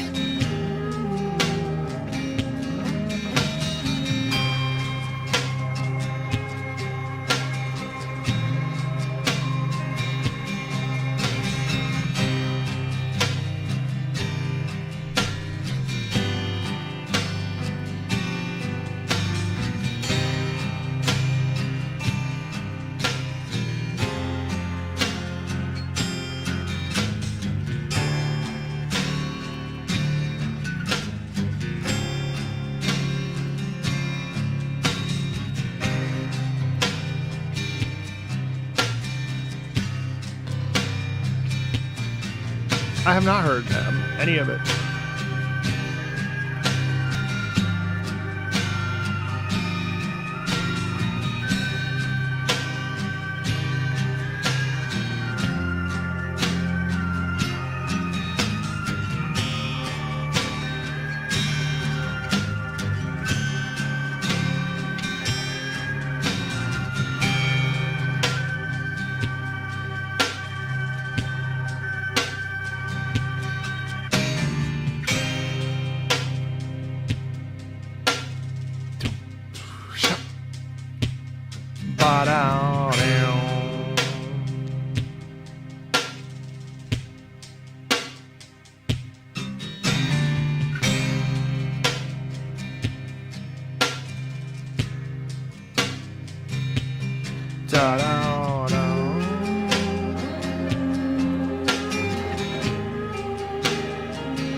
E.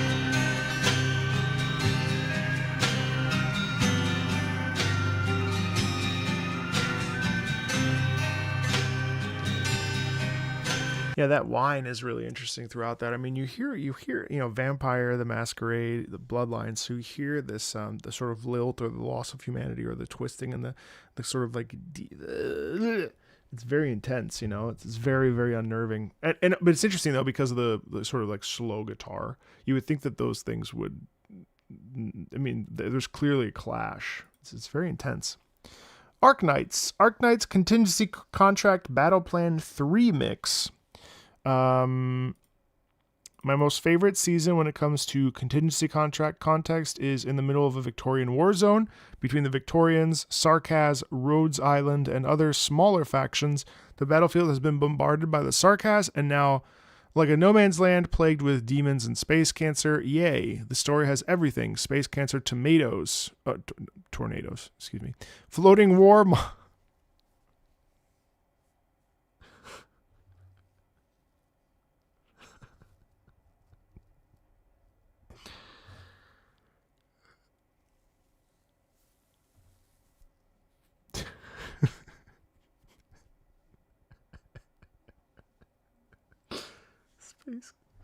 Space cancer tomatoes.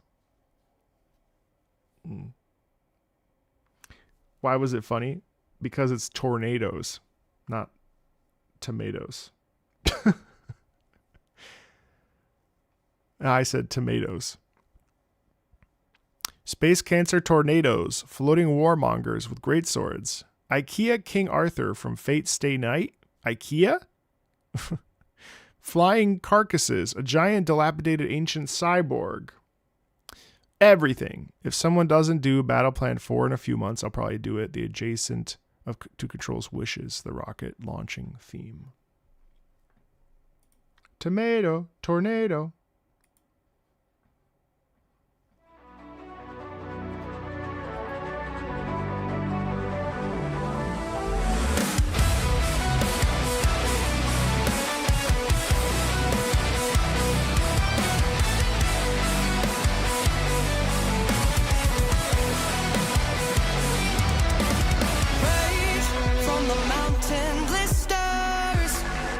The stone beneath my feet, where the demons fester and pray for our defeat. I see smoke on the hot wind shimmer, souls unrestrained in desperate need of a final hellfire to burn the past and set them free.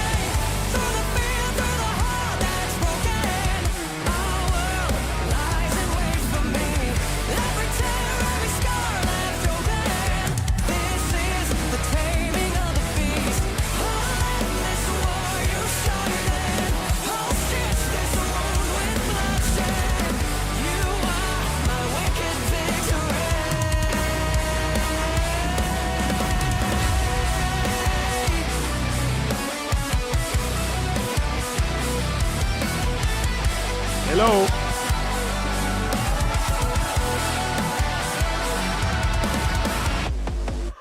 Draw me to the light. Let the curse be lifted. We can rise above the roar with the bite of every devil we've held before. Drown them out. Let the fog give way to clarity. There is power in the strain of every drop I bleed. I am the venom and the cure. Take me through the fear, through the heart that's broken. Our world lies in wait for me. Every tear, every scar left open. This is the taming of the beast. I'll end this war you started. I'll stitch this wound with bloodshed. You are my wicked victory.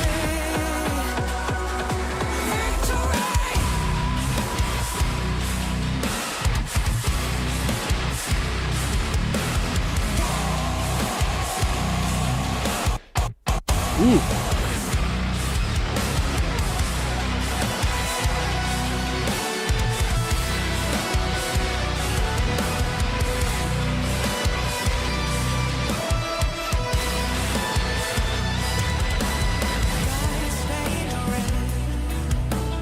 Pain subside, sins unpunished, made pure beneath the knife. Friends and suture, the great divine. We seal our future in a blaze of white. Through the fear, through the heart that's broken.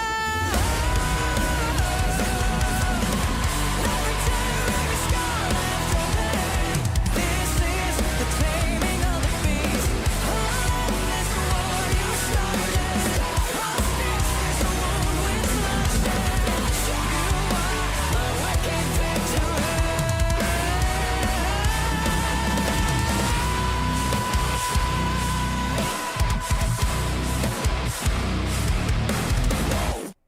Ooh. All right. So this is okay. So what was that? That was the lobby. That wasn't even the battle. What the fuck? Okay.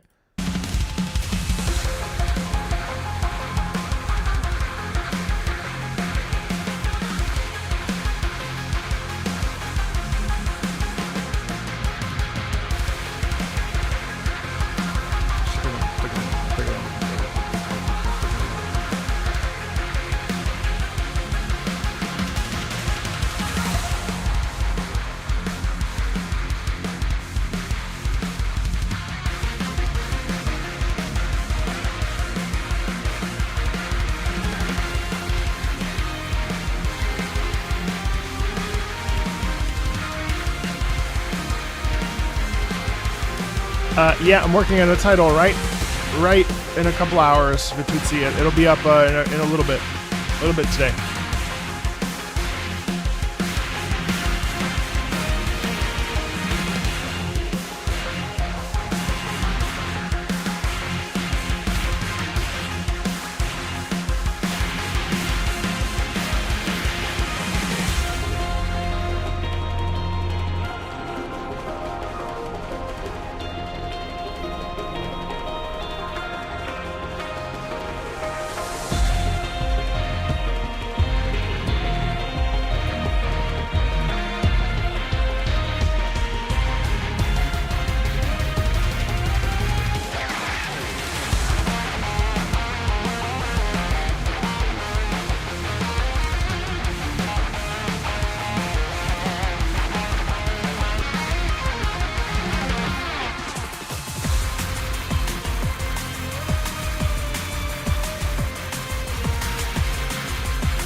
Yeah, it's the reaction and the interview. Yeah, I'm really looking forward to uploading it.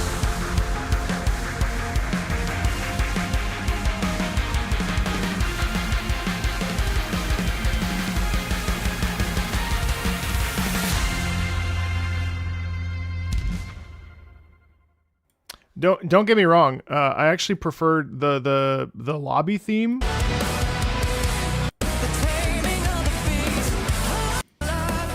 Is amazing. The battle theme a little bit pulled back, a little bit quieter.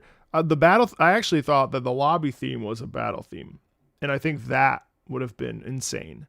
I don't dislike it, but I really like the battle theme. That I'll put on my gym playlist all day. That is excellent. Like, just I don't love the singing. I'll be honest. This is not a particular sound. I would have liked more throat screaming, more metal, more press, more agitation in that sound. It got a little bit whiny to me after a little while. That's just me. I'm not really crazy about like hard metal with like really charming music, like very nice vocals. It works, but I've decided that the kind of metal, based on just some listening, the kind of metal that I actually like is more like Slipknot, or like a little bit. There's an Incubus song that I heard at the gym last week that really fucked me up good, and I loved it. So I think, in general, like my taste is that's really sick for a lobby theme in fucking Arknights, and it just is great, right? And I think it sets the scene unbelievably well. I would prefer to have it way more hard, way more violent, way more vicious, way more disgusting, way more twisted, way more like painful to listen to. That's me. That's my preference. But yeah, it's pretty cool. Really cool. All right. Persona 3 Reload. So we're having issues with Next Tone, just as an FYI. So I'm gonna listen to this track in here, and then I'm going to go ahead and this Patreon, from now on, all Patreon live streams will be on patreon.com/MarcoMeatball for free. Just as a heads up, they will just be uploaded after the stream so that they're there, because I'm getting claims left and right from Nextone JP. It's just not, it's not safe. So I need to remove copyright claims as they appear, especially because it seems that Nextone JP, especially with Square Enix content, is really going scorched earth with a lot of things. It's very unfortunate. So it was made by Lappy. Wow. That's very cool. That's very cool. Very cool. So, just FYI, anyway, Persona 3, one of my favorite songs in Persona because it sounds like an SMT track. All right, I know what you mean by this, so I'm curious. Yeah, that's what I thought. That's what I thought it would sound. Oh, thank you, Sirmer. Thank you. My ears aren't bleeding. It's not good enough.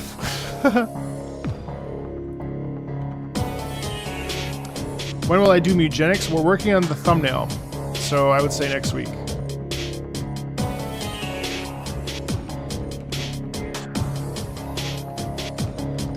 Nice build up there.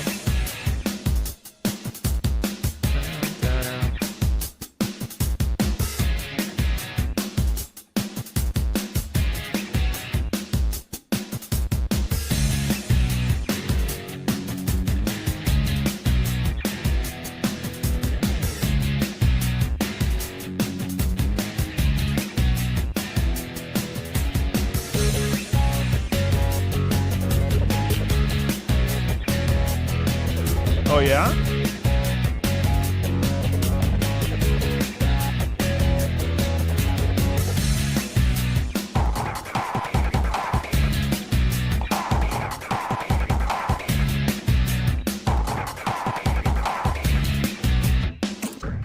I like how it's noisy. Oh, there's that.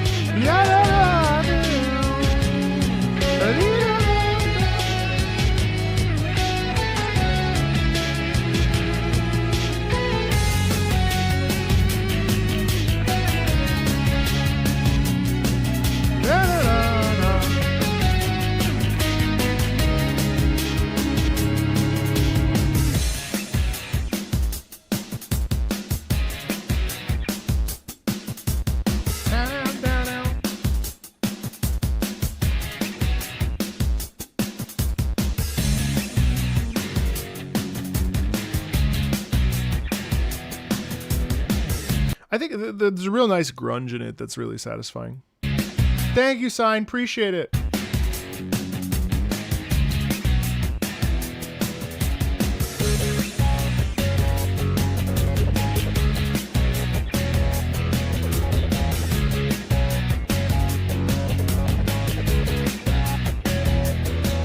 Thank you, Gwims. Appreciate it. No worries that you're at work. Bro, I just got another Woowa spoiler. God damn it. Fuck. I also love this part.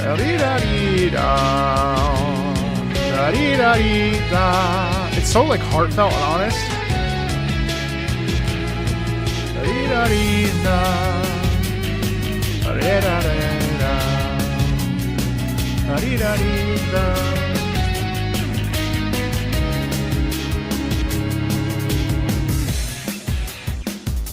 I think I would genuinely like Persona 3 if I just would lock in.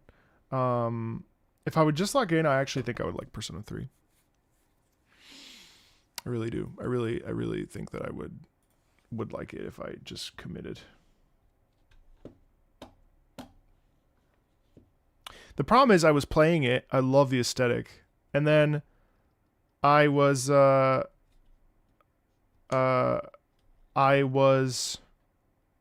forced to go on a like day trip with one of the characters who I found annoying, and then I just didn't. I was like, fuck this. Why are you forcing me to go have a social connection with some douche? I don't want to go eat fucking ramen with this guy. Fuck that. Hi, Tara. I do think I like P4 the best, although I haven't finished it. P4 is the vibe that I like the most. I can't wait for the remake. It's great. I forget that guy's name, but I was like, why are they making me go eat ramen with this guy? I don't give a fuck about this guy. And then like in order to like figure out where you gotta go, you gotta like walk down the hallway, and I'm like, oh my god, please, please. Oh, that's the only time? Oh. Okay, well then maybe... Is it Kenji? It's the one guy that like really wants to date the one girl. And I was like, this guy's a fucking douche. I don't want... Yeah, is it? Is it ramen? Yes, it's Kenji Tomochika, the magician. Yes, it's the guy who likes his teacher. Ugh. God. I was like, nope, I'm out. And then I left. I actually, yeah, it's this right here. It's this. Yes, yes. I actually really like Persona 3. I love the plot. I mean, it's like really cool, but fuck this guy. Fuck this guy in particular. Cause then I'm like, oh, I need to improve my fucking social link because I need the magician card. Ugh. Tuesdays, Thursdays, and Fridays after school. Fuck this guy. You just don't like him because he has hair? No, why would that be the case? You just wanted to have an excuse to talk about me being bald. You little freak. Just kidding. Just kidding. Joke. Joke. I kid. But I like that song. Maybe I recommit. Once I finish Xenoblade Chronicles, maybe I take a little break, pop into Persona 3 again. We'll see. Chaos Zero Nightmare. Is this game still going? Oh, yeah. It's celebrating its half anniversary. Didn't they change everything? And like, is it good? There was a lot to like about Chaos Zero Nightmare. I certainly don't need another gacha. Thank you, Fuzzy. I appreciate it.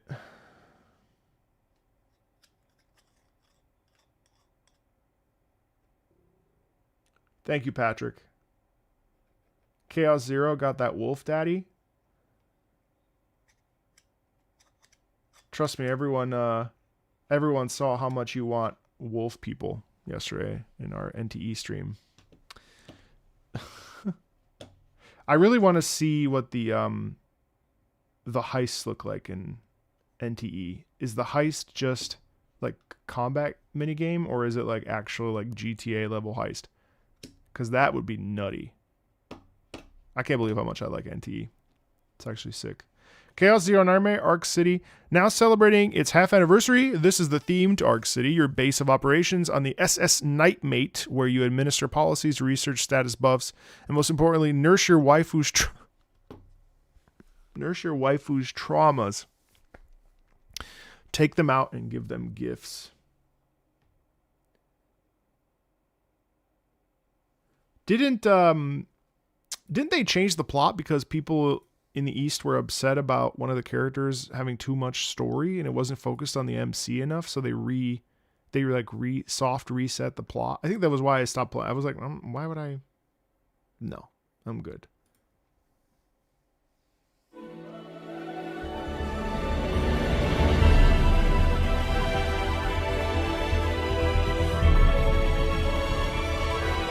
Wow, that is pretty though.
I have not, Patrick. Thank you, Billy.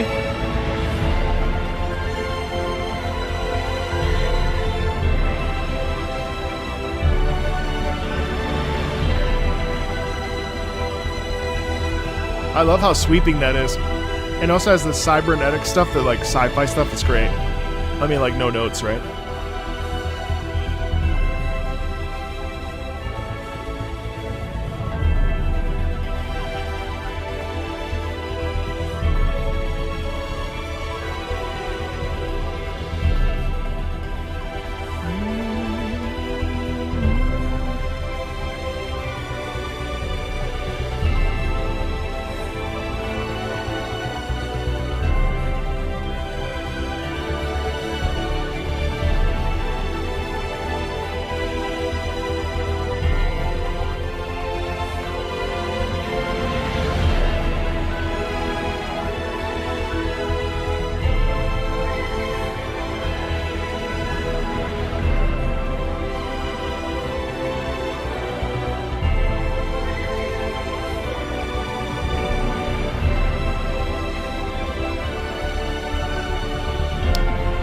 See how grandiose it is?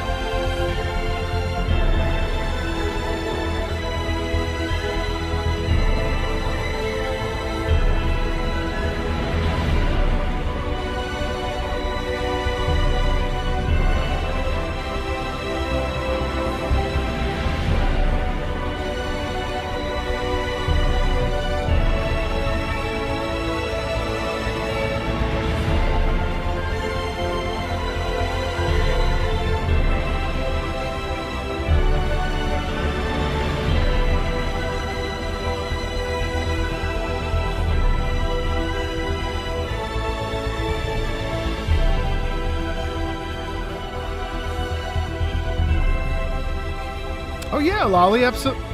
I just realized I forgot that was your name. I'm so used to seeing you here that I didn't even register when I said Lolly out loud.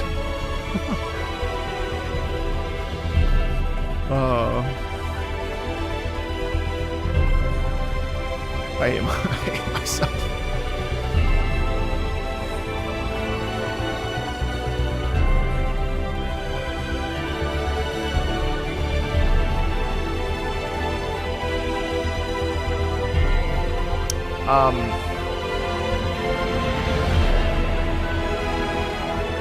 I'll show you.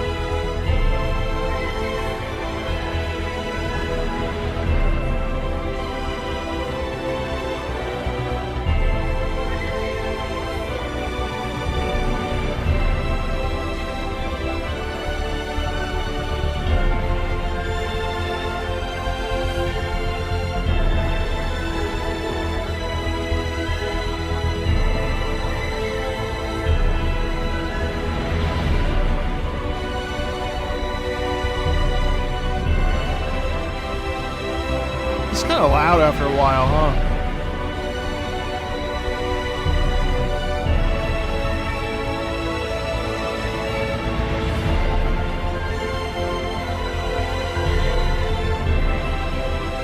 Like, I liked it at first.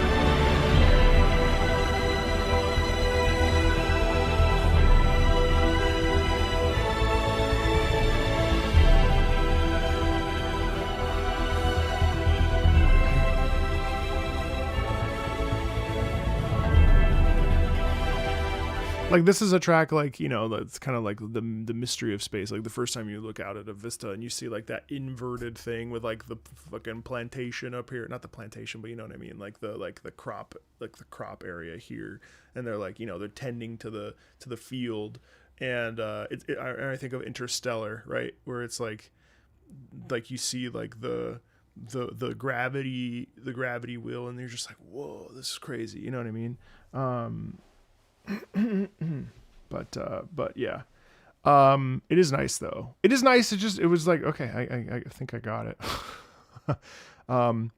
So Lolly asked a question about music from dead games, and I wanted to show you this list that I have that I need to do, but we haven't expanded on it too much. It's on another list. So we have Dragalia Lost, Alchemy Stars, Spiral Knights, Sino Alice, Final Fantasy Brave Exvius, Near Reincarnation, Wildstar, Chaos Legion, Wipeout, The Racing One, Trauma Team, Planet Side, Anthem, Little Big Planet. Well, this won't get copyright, but sorry. Guns the Fuel, Torem Online, King's Raid, Ragnarok Online, Terra, Brave Frontier, Castle Crashers, Genshin Impact. Bro, Tsuki.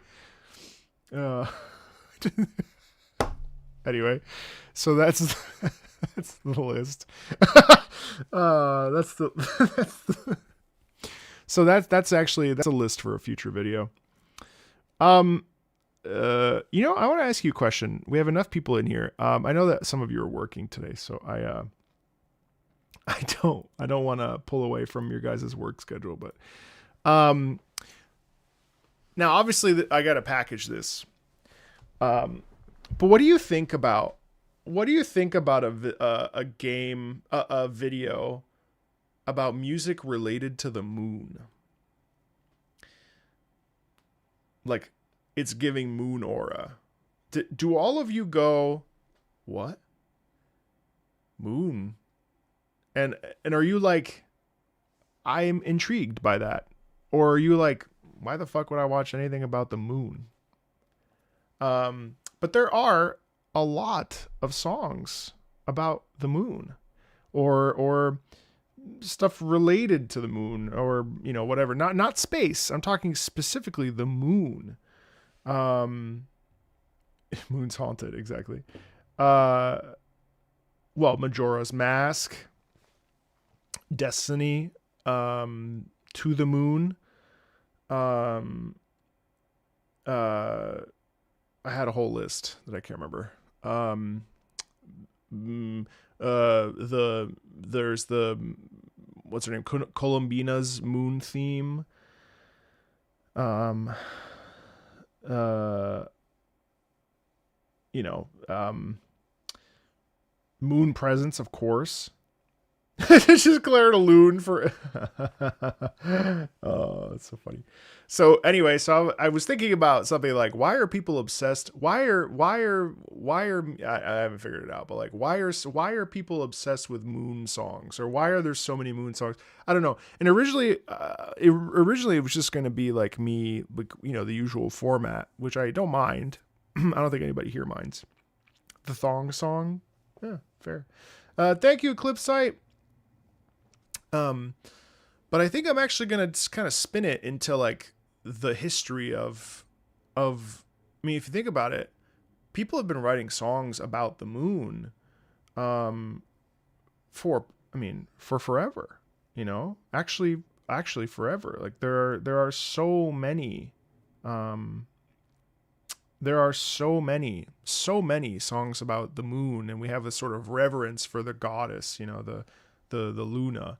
And I kind of wanted to almost turn this. I don't want to give myself too much work, but you know, I often look at hey Barter, I honestly, I look at videos like Annie Austin, you know, like his most recent video, like, can you have a 9 to 5 in Skyrim? Which is stupid. Thank you, Eclipsite, you too. And I was like, you know, like, how weird can we go? Obviously on a much smaller scale, because I don't think I'm going to get 1 million people to watch a video about the moon. But that also, his concept is genius, because like, what do you mean? It's so absurd, a 9 to 5 in Skyrim. You know, it's genius because Skyrim is forever popular, coupled with a ridiculous idea, which is, can you work a 9 to 5 in a video game that is supposed, you know, like, so it's genius. I don't know who comes up with these. I don't know if he does or if he has a team, or maybe his brain just works that way, but like, genius, absolutely genius. But anyway, there's tons of moon songs, and I would love to make a video kind of exploring, at the very least, talking about the history of moon music in like sort of like anthropologically, because there's so much stuff. Yeah. Anyway, but it seems like you guys are coming up with a lot of different suggestions. So clearly, it's not a horrible idea. So that's cool. I was talking about it with my strategist, and I was like, moon songs, the fuck? Who's gonna watch a video about moon songs? But I actually think, okay, it might be all right. So I'll have to film that next week. Anyway. Memento Mori, Lilycoat Elegy, English version. This lament means a lot to me and is dedicated to those who lost someone dear to them. This lament cuts me deep because I too want to hear the voice of a person I lost just one more time. But it inspires me to take the pain and go, keeping the memories in my heart and using them for warmth and motivation to keep going. Oh, wow, you just got here. Great.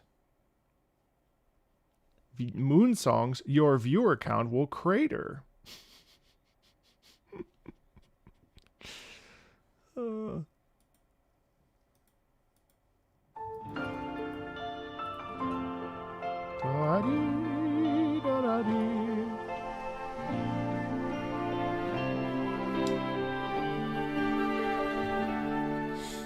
rain bounces off the umbrella. Its sound drowning out our final goodbye. The tears welling up, bits and pieces of love. I swallowed it all and chose to go on towards the light of a new dawn. 'Cause that's what I told myself.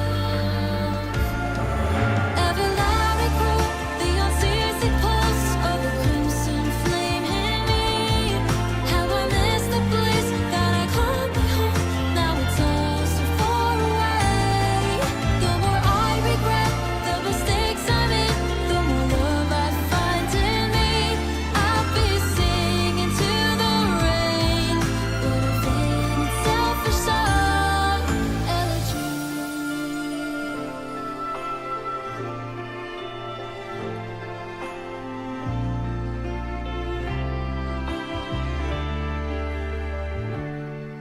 Deep down in my throat, stuck there, full of rust. It's about to fall apart. This war monologue with no place to go. The light is breaking into dawn.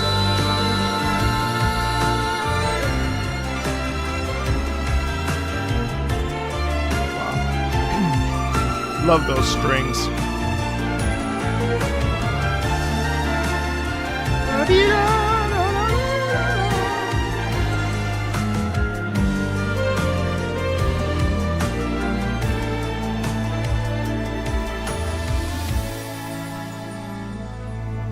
I wish I could hear that voice of yours just one more time. I pray, holding on so tight to the fleeting trace that you left behind.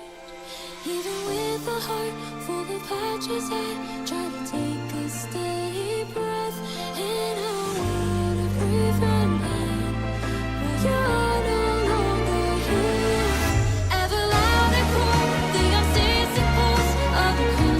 course, we have a key change. How I messed up, that it breaks me heart. It's a heal in my chest.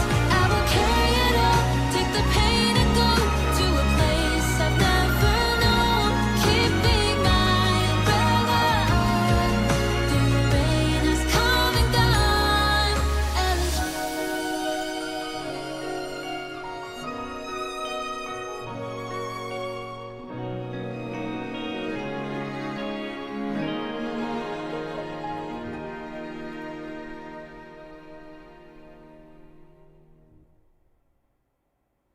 You know, for a literally like an idle game that you play on your phone. Now, I think some people would find this cringe. I find this quite nice. Like, I think it requires a little bit of like, I don't know. I don't know. People are weird. I don't know. It doesn't matter. What do I care? I don't care. I do care. I kind of care. Like a song like this is nice. And I think you have to be a little bit open-minded to be like, you know, to just like go with it. I think if people are not open-minded, they may hear this and think like, it's whatever. I find it to be incredibly sweet. And like very tender and charming. And I also find it impressive that it's in like an idle clicker mobile game. You know, like it has a lot of heart, and it's honest. You know, it to me it sounds as good as stuff that we would hear on the radio.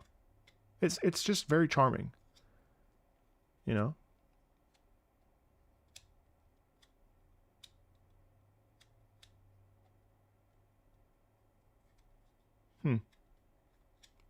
I'm saying some people, yeah, I think some people would probably find that song super cringe. Because it's very like, it's very naughty naughty na naughty naughty na na dee da dee da da da dee da dee. I think that's lovely. Okay, let's go from One Summer Adventure, Atelier Riza 3. Joy Baiting featuring Riza 426 loop. Wait, loop when? Loop at 229. I gotta show you my Joybait titles, by the way. Speaking of Joybait,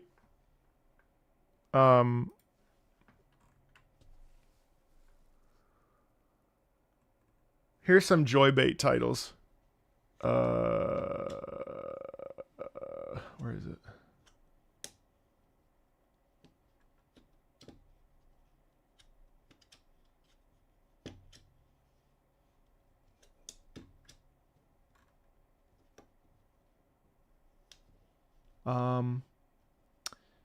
Oh, I forgot how beautiful blank music was. No, that wasn't it. I like workshopped some stuff. Hold on. Oh, okay, here we go. I thought this track was overrated. Then I actually listened. Joybait, not Ragebait. I was wrong about this game song. I didn't get this soundtrack until now. This video game song is way better than it needed to be. I wasn't ready for how beautiful this track is. This boss theme makes every fight feel legendary. This one song carries the entire game. Actually, I might use this for Xenoblade Chronicles. I can't believe a video game got music this right. This is the most I need to pause and listen song in gaming. The moment a game's music made me just sit there and feel. This is the closest game music has ever come to perfection. This song makes a mediocre level feel like a final boss. It's just like, yeah. I basically looked at some Ragebait channels, and I was like, how do I invert this? That's how. Hello, Green Toilet.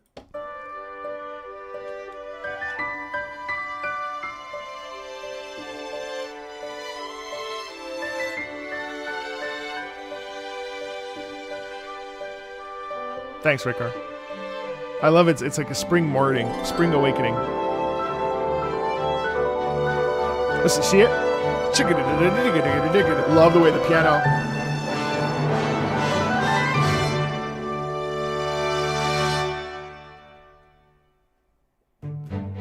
Oh, pretty.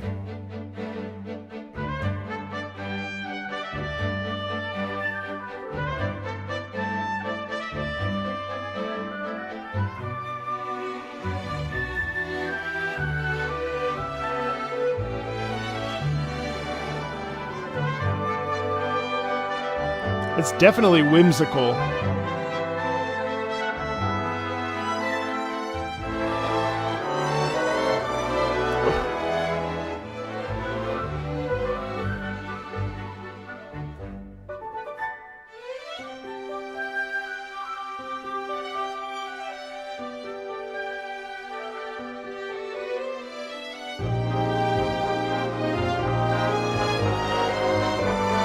I should play these games. I should play these games. Especially now that I'm in my anime arc.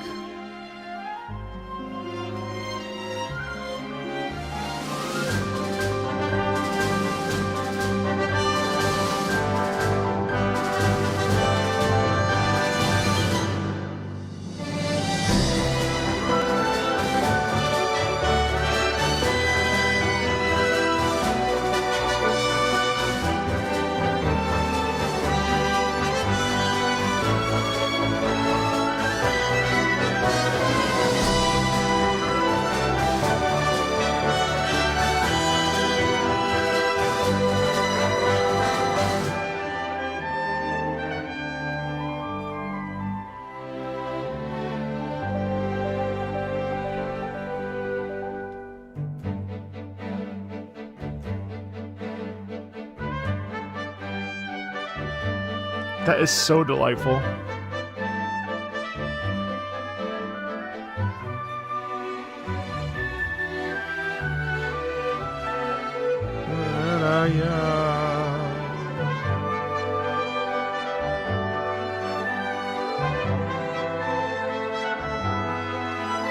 It's very clean. It's a very clean orchestral track, 1000%. That's beautiful. I would absolutely play this for a non-gamer any day of the week. That's delightful. In fact, I gotta be honest, I'm pretty sure... Oh, how come I can't edit this? Oh, because I'm in the wrong... Hold on a sec. I'm in the wrong email. I am.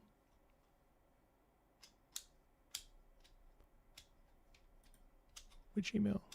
Usually. Oh, it's this email. Yeah, A Memory of You, the first track we listened to, actually got a gold star. And then, honestly, the Arknight's Contingency contract got a gold star. And the Persona 3 track got a gold star. And I think this one gets the Triple Crown. This one's amazing. A really, really just a delightful piece of video game music that sounds right at home in a symphony hall. It's just so beautiful. Really, really beautiful.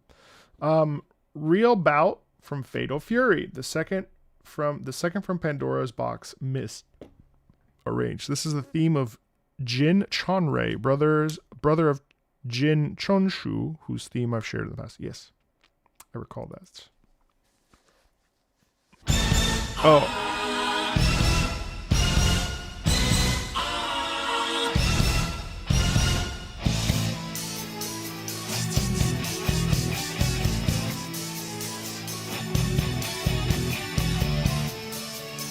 Da dee da da da da da da da da dee da dee da dee da.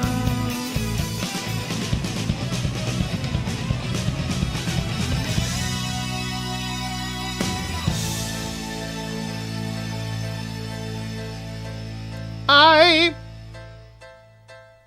冷たい霧に紛れ誰かが今忍び込む激しく黒い記憶時間を超えよみがえる呪われし一族の叫びを聞け世界にその手で復讐を遂げよう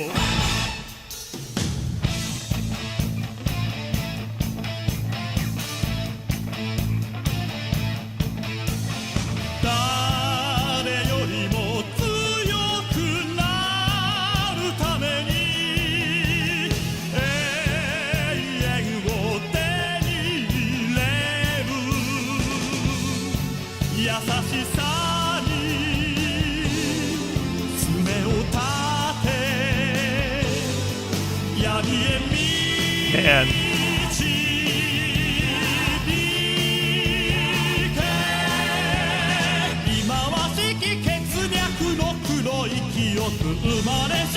Vielen Dank. Man, I love this. Are you kidding? I love this.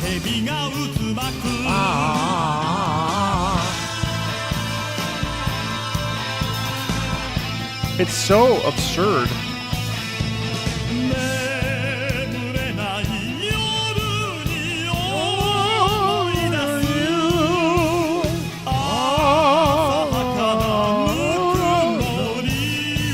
Oh, yeah, this is operatic singing, but it's just a Japanese sound.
Bro, I fucking love that track. Are you kidding? I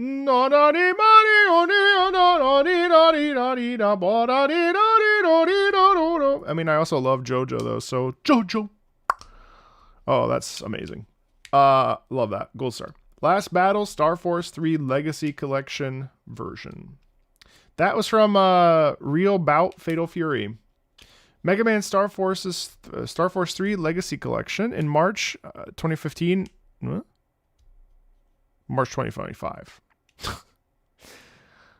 I was an opera singer in 2015. Had you listened to a song from Mega Man Star Force 3, A1038 in archive? Now I will have you listen to the same song arranged in the glory of the celebration that is the Mega Man Star Force Legacy Collection. That track was called The Second from Pandora's Box, Mist, Arranged.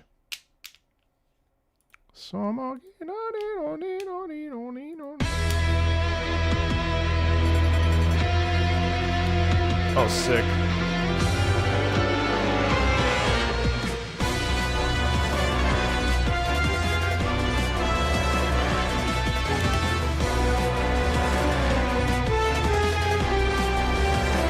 I love the 8-bit in the background.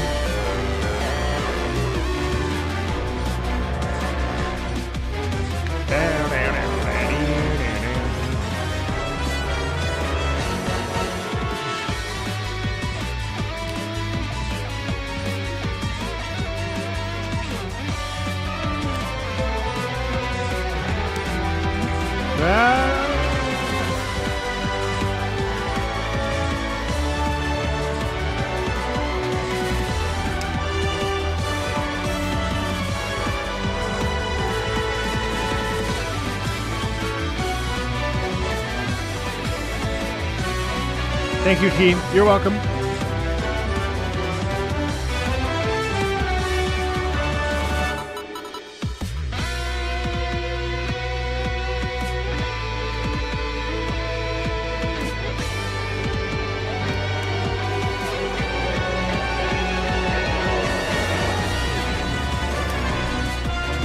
I remember this.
It's interesting to take something like this and like remix it, and I love the electric guitar in it. I thought it was really satisfying to listen to.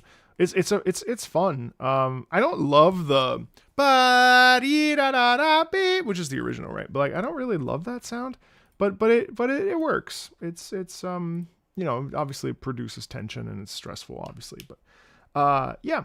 Hollow Knight Silk Song, Nihilith. This theme, the theme of the ancient protector of the forest, and also for Seth, who is fought directly before, confronting Nihilith herself, easily one of the most beautiful and touching tracks in the game.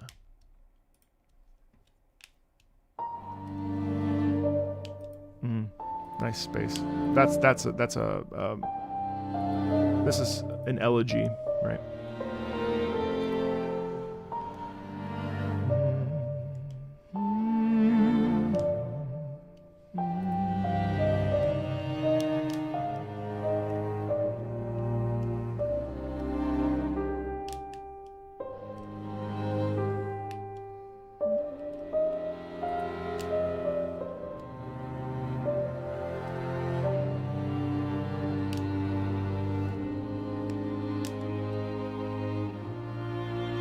Hey, Ollie. This we hear a bunch.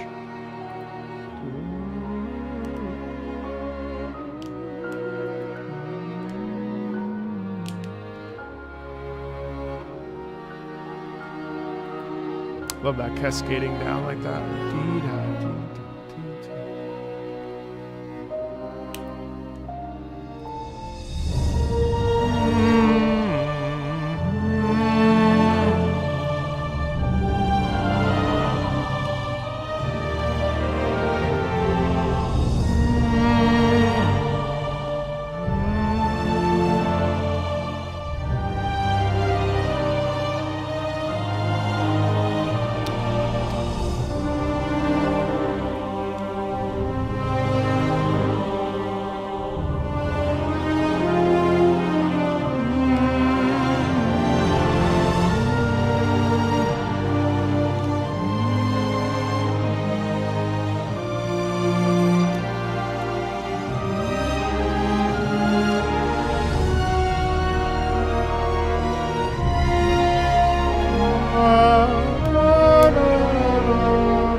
Well, I mean, it certainly has the sound of that sort of decay and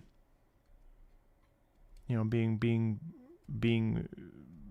manipulated or contorted and twisted by cancer and losing oneself to cancer, because it's the same sort of decay sound consistently throughout it, where we lose ourselves. which is obviously super tragic, right?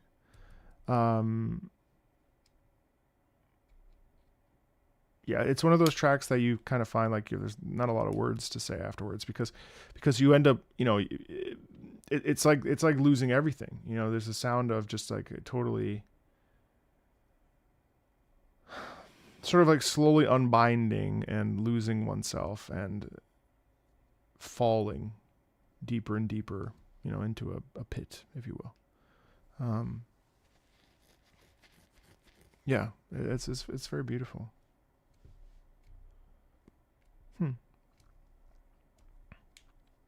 Huh. Very nice. Thank you. So that is week 1 of May, even though it's the 30th of April. We have 2 more streams this month of Patreon stuff. As always, these are always a delight, as you know. We have Friday, May 8th, which is my mother's birthday, and Friday the 17th, which is another day. And then the next week I won't be here. So that basically means we are sort of doubling up the rest of the month. If I can, we may open the June list mid-May before I leave. We could even sneak in 1 June. Maybe the week of the 10th, potentially. We'll see. Because I would like to finish Ocarina of Time before my trip. Well, certainly we'll finish it afterwards. When I come back from my trip, we'll have a catch-up Summer Game Fest stream. We will start an Ace Combat Marathon. We will finish up the Wuthering Waves 3.3 stuff. Yeah, well, I'll probably end up having, yeah. And then I'll probably hop back into Monster Hunter Wilds.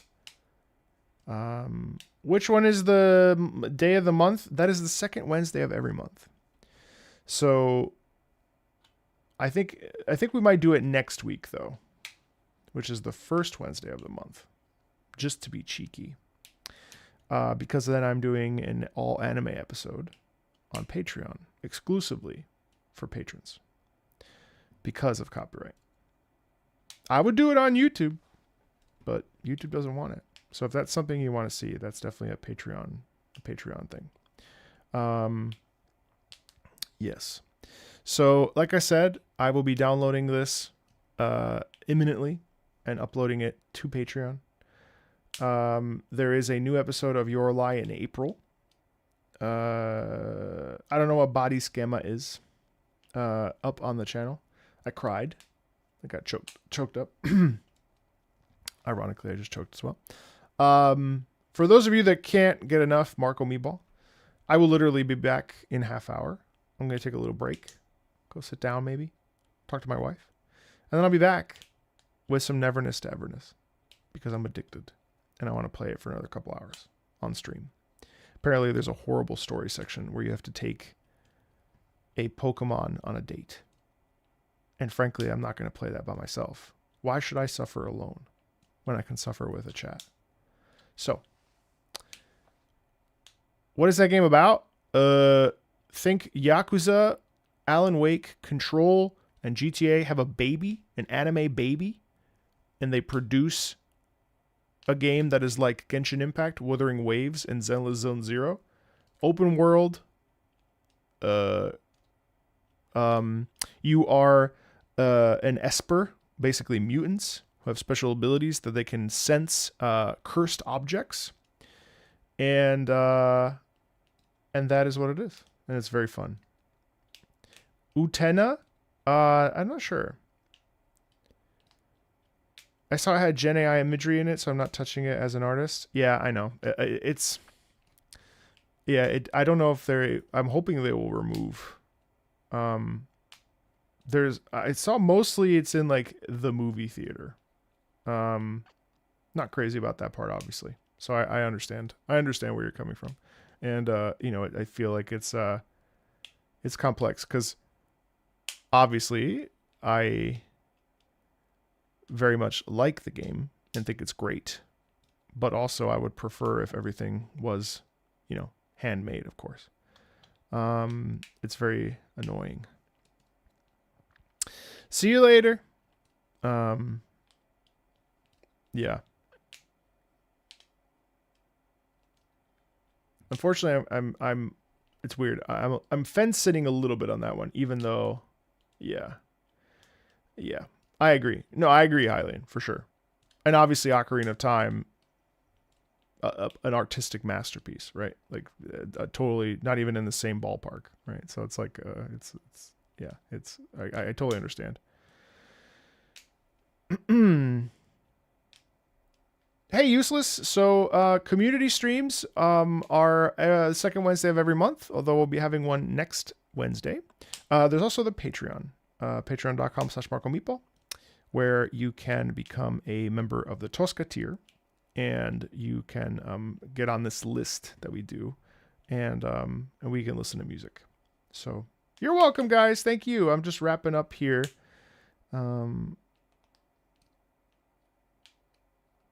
Yeah, 1000% Lollywut. I agree.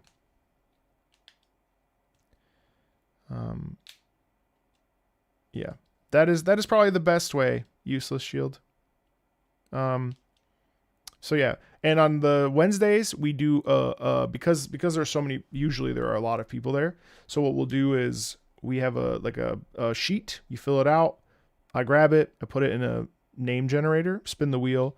Wherever it lands, that's the song that gets picked. We do that for 2-3 hours, and that's the community streams. Fridays or yes, sir, Tosca, yes. Fridays or Thursdays, depending on the month. That's a guaranteed listen. It's just organized in a list by my wonderful mods, and then I will listen to them. This month we only have 3 of these because I'm going away. So yeah, that's the sort of nature of it. But yeah, that's the way to do it. Okay, well, I will be back in a half hour with